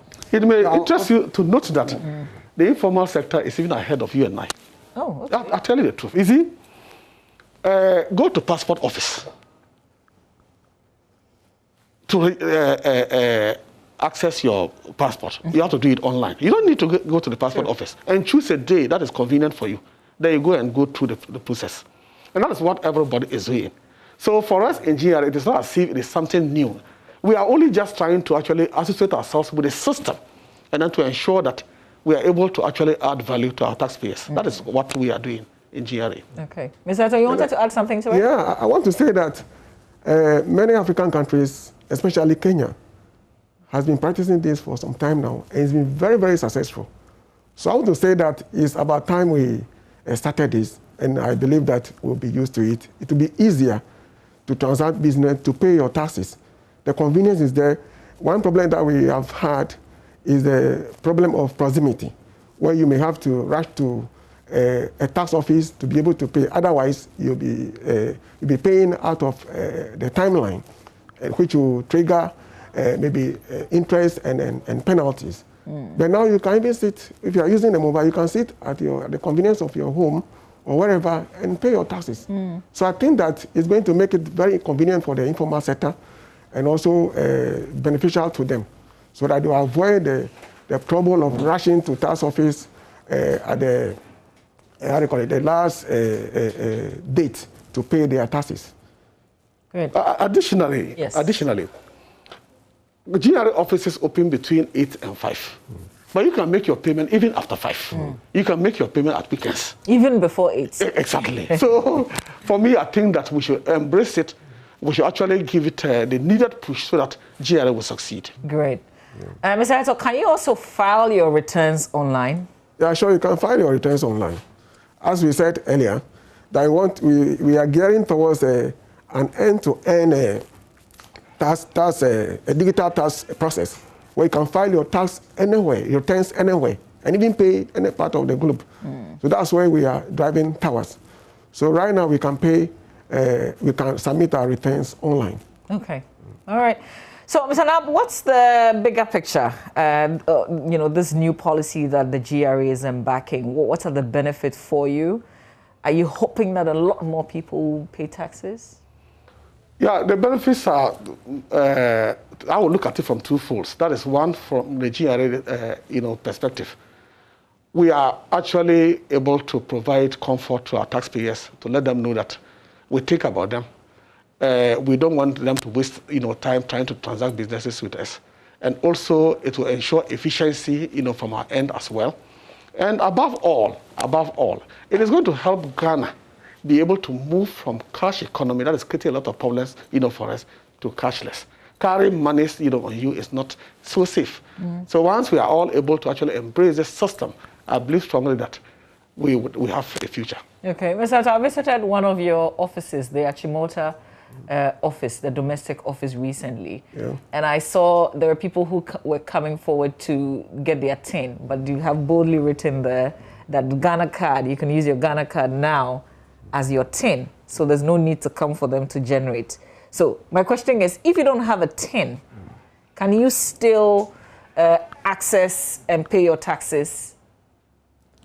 Well, we are trying to the online portal. We are trying to sync the TIN with the Ghana card. So if you don't have the TIN, then you cannot pay. So if you don't have the TIN, if you don't have the Ghana card, can you still do Momo? No, you see, the point is that the TIN is very, or the Ghana card, as it were, it's very, very important because that is the unique number that identifies you. So if you don't have it, then it will be very difficult for you to pay. Having said that, when it comes to the vehicle income tax registration, vehicle income tax sticker, that one you can do it because you just need your car number, your vehicle number to be able to do that. But we are encouraging all taxpayers, potential taxpayers, that let's all grab our Ghana card if we don't have any, because you cannot transact businesses, with GRA and some other institutions unless you have it. One of your branches around the Ringway, I realized that the NIA had done a setup. So in some of your offices, do you still have the NIA agents there registering people? Yes. In fact, they are co-located with us. And it is hoped that by the end of the year, they'll be all over, our offices. Okay. Yeah. And it doesn't come at any fee, so you can just, go through the process and then get your card so that you can easily file. And this question was for those who are new to paying taxes. But on that note, for the benefits of, because I also recently registered, and I can't remember the timelines. I know this was not part of it, but can you just remind those of us who are new again? What are our commitments? If you have a new business today, what are you supposed to do in terms of taxes? Okay, thank you very much. Every potential taxpayer and a taxpayer for that matter have basically 4 rules. 1 has to do with register with the Ghana Revenue Authority. 2 has to do with filing your tax return. 3 is making a payment. And 4, disclosing your income honestly. So if you are a new taxpayer, you need to actually register with the Ghana Revenue Authority. Then we have you in our radar. Then we can provide the services needed.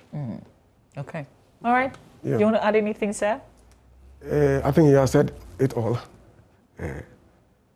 So this cashless took effect in May? of this year, isn't it? This cashless policy. Are you setting yourself a time frame within which everything would have gone cashless? Yeah, Commissioner General has actually given a directive for which we are following. 1st May 2021. Payments of taxes should be done on the Ghana.gov payment platform, as well as the 22 designated, banks. Of course, we'll roll more, banks as we go on. Then from 1st June 2021, it says that all payments should be made, all payment of checks should be made through the banks. Then from 1st July, GRA will go cashless. We are not going to collect cash in our GRA offices. Wait, when I went to Achimota, I saw that there was the tellers. It means that we won't find them there. We'll not find them there. Oh, okay. Yeah. Okay. We'll not find them. All right. If for any reason there will be a teller, then those tellers are actually implant tellers. That is from the banks. Okay. You see, the point is that every organization has its core competences. GRS core competences are to administer taxes. That's all that we are supposed to do. When it comes to cash management, as my Commissioner General has been saying, it is not the duty of GRA. Let's cede it to those persons that have the acumen to be able to do it. Okay. So we can concentrate on our core, business. Great. Yeah. All right. I like the Momo. I think it's more convenient for me. Yes. Yeah, I think that there is also associated with keeping money and check and all that also be offloaded to the commercial banks, who will now be taking the checks and the cash directly from the taxpayers. Okay. All right. I think that's good for us. Okay, gentlemen, I would like to say thank you very much. Of course, everything is going digital. This is much of a convenience, really, because you don't have to be rushing. You don't have to send anybody to do it. Now you can do it with your laptop as you're sitting in your office or on your Momo, because everybody has a phone, really, and everybody's registered. So thank you very much, gentlemen, for being here. My guests from the Ghana Revenue Authority, Mr. Wisdom Kofi Hetto is Chief Revenue Officer, and Mr. Dominic Nab, Assistant Commissioner and Special Aide to Commissioner General. Hopefully we can get to a point where all of us are paying our taxes. It is our duty. We have a responsibility to develop the nation, and it can only be done through paying of our taxes. All right, after this, we'll bring you show business. IB is getting all ready to give us an update on what is trending in the world of entertainment. Stay with us.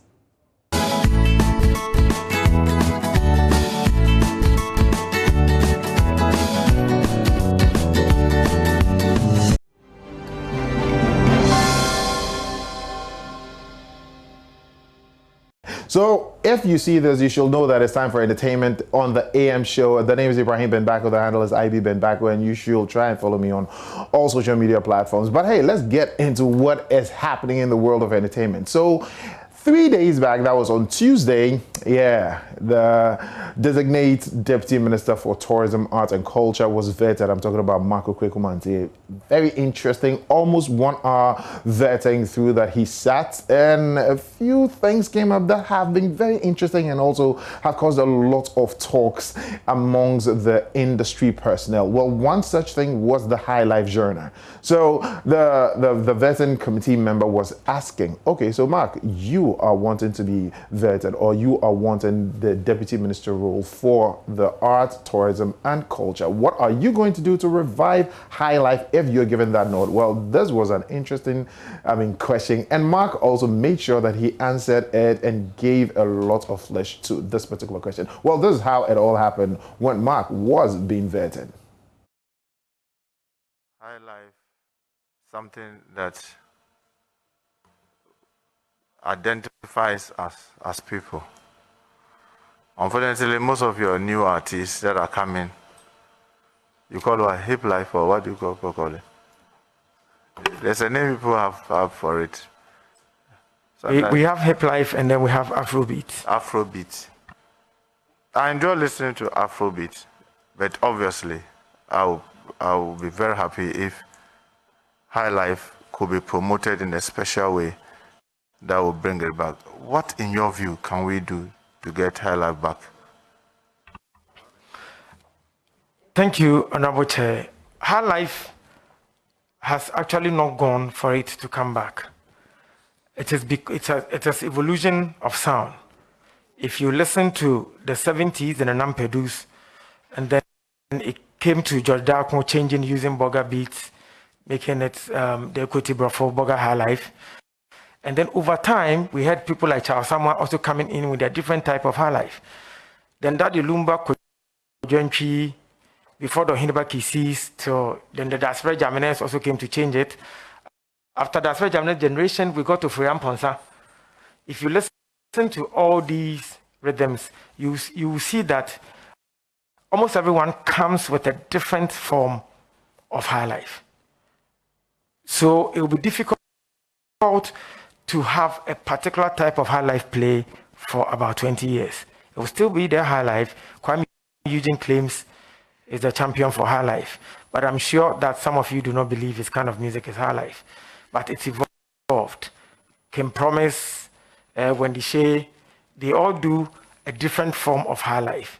But to go back to our Dr. KJC, Nanam Pedu, and the George Darkons, I am sure that Honorable Chair, respectfully, it will never come back. Well, that was Marco Kwekumante, well, the Honorable Deputy Minister Designate. He's here to, the full title is here to be conferred on him, and we're hoping that it will, because yeah, he's one of our own. Well, that was not the only conversation that happened. There was also the talk about theater, what he is going to do if given that nod to make sure the theater booms. And this was the answer he gave to that.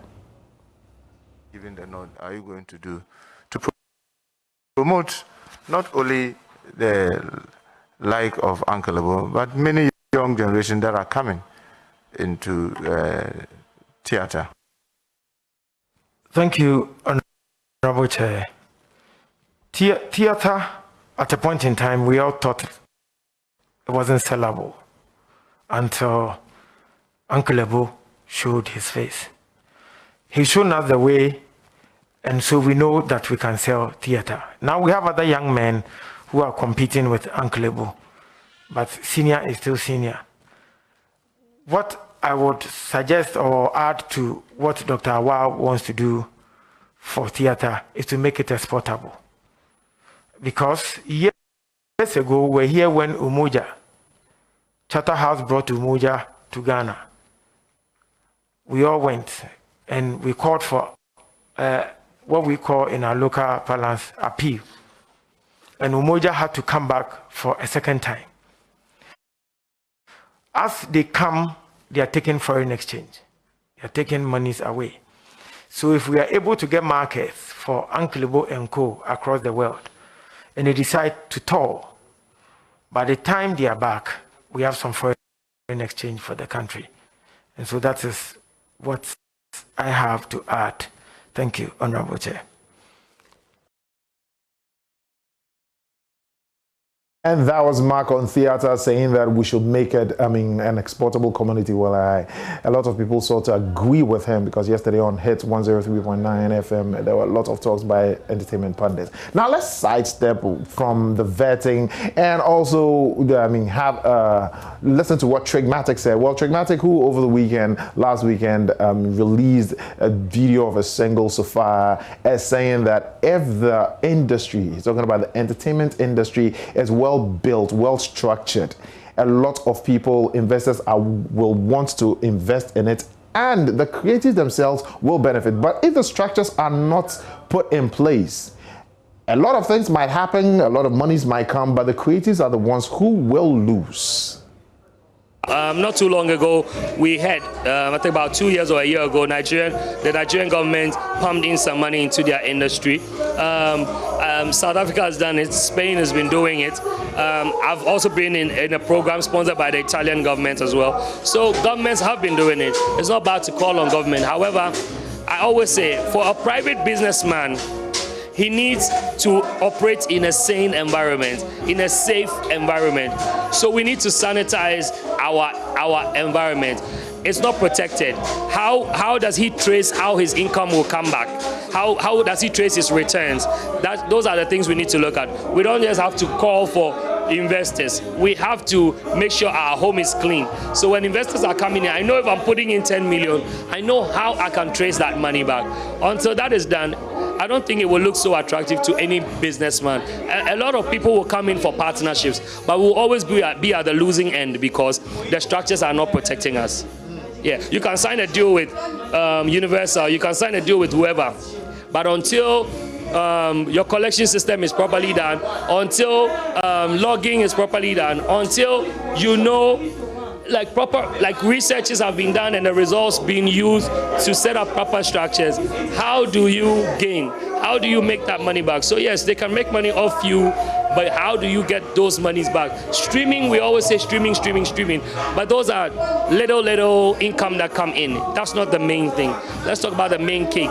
When we sanitize our environment, when people are coming in, they know they're coming in for something. So what should the government do? Pump in money or just build up structures? Both. I think that I also want to say a lot of training must be done.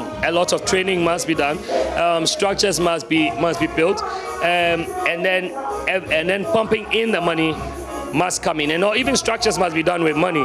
So either ways, it works. I think both should be done: training, structures, and investment.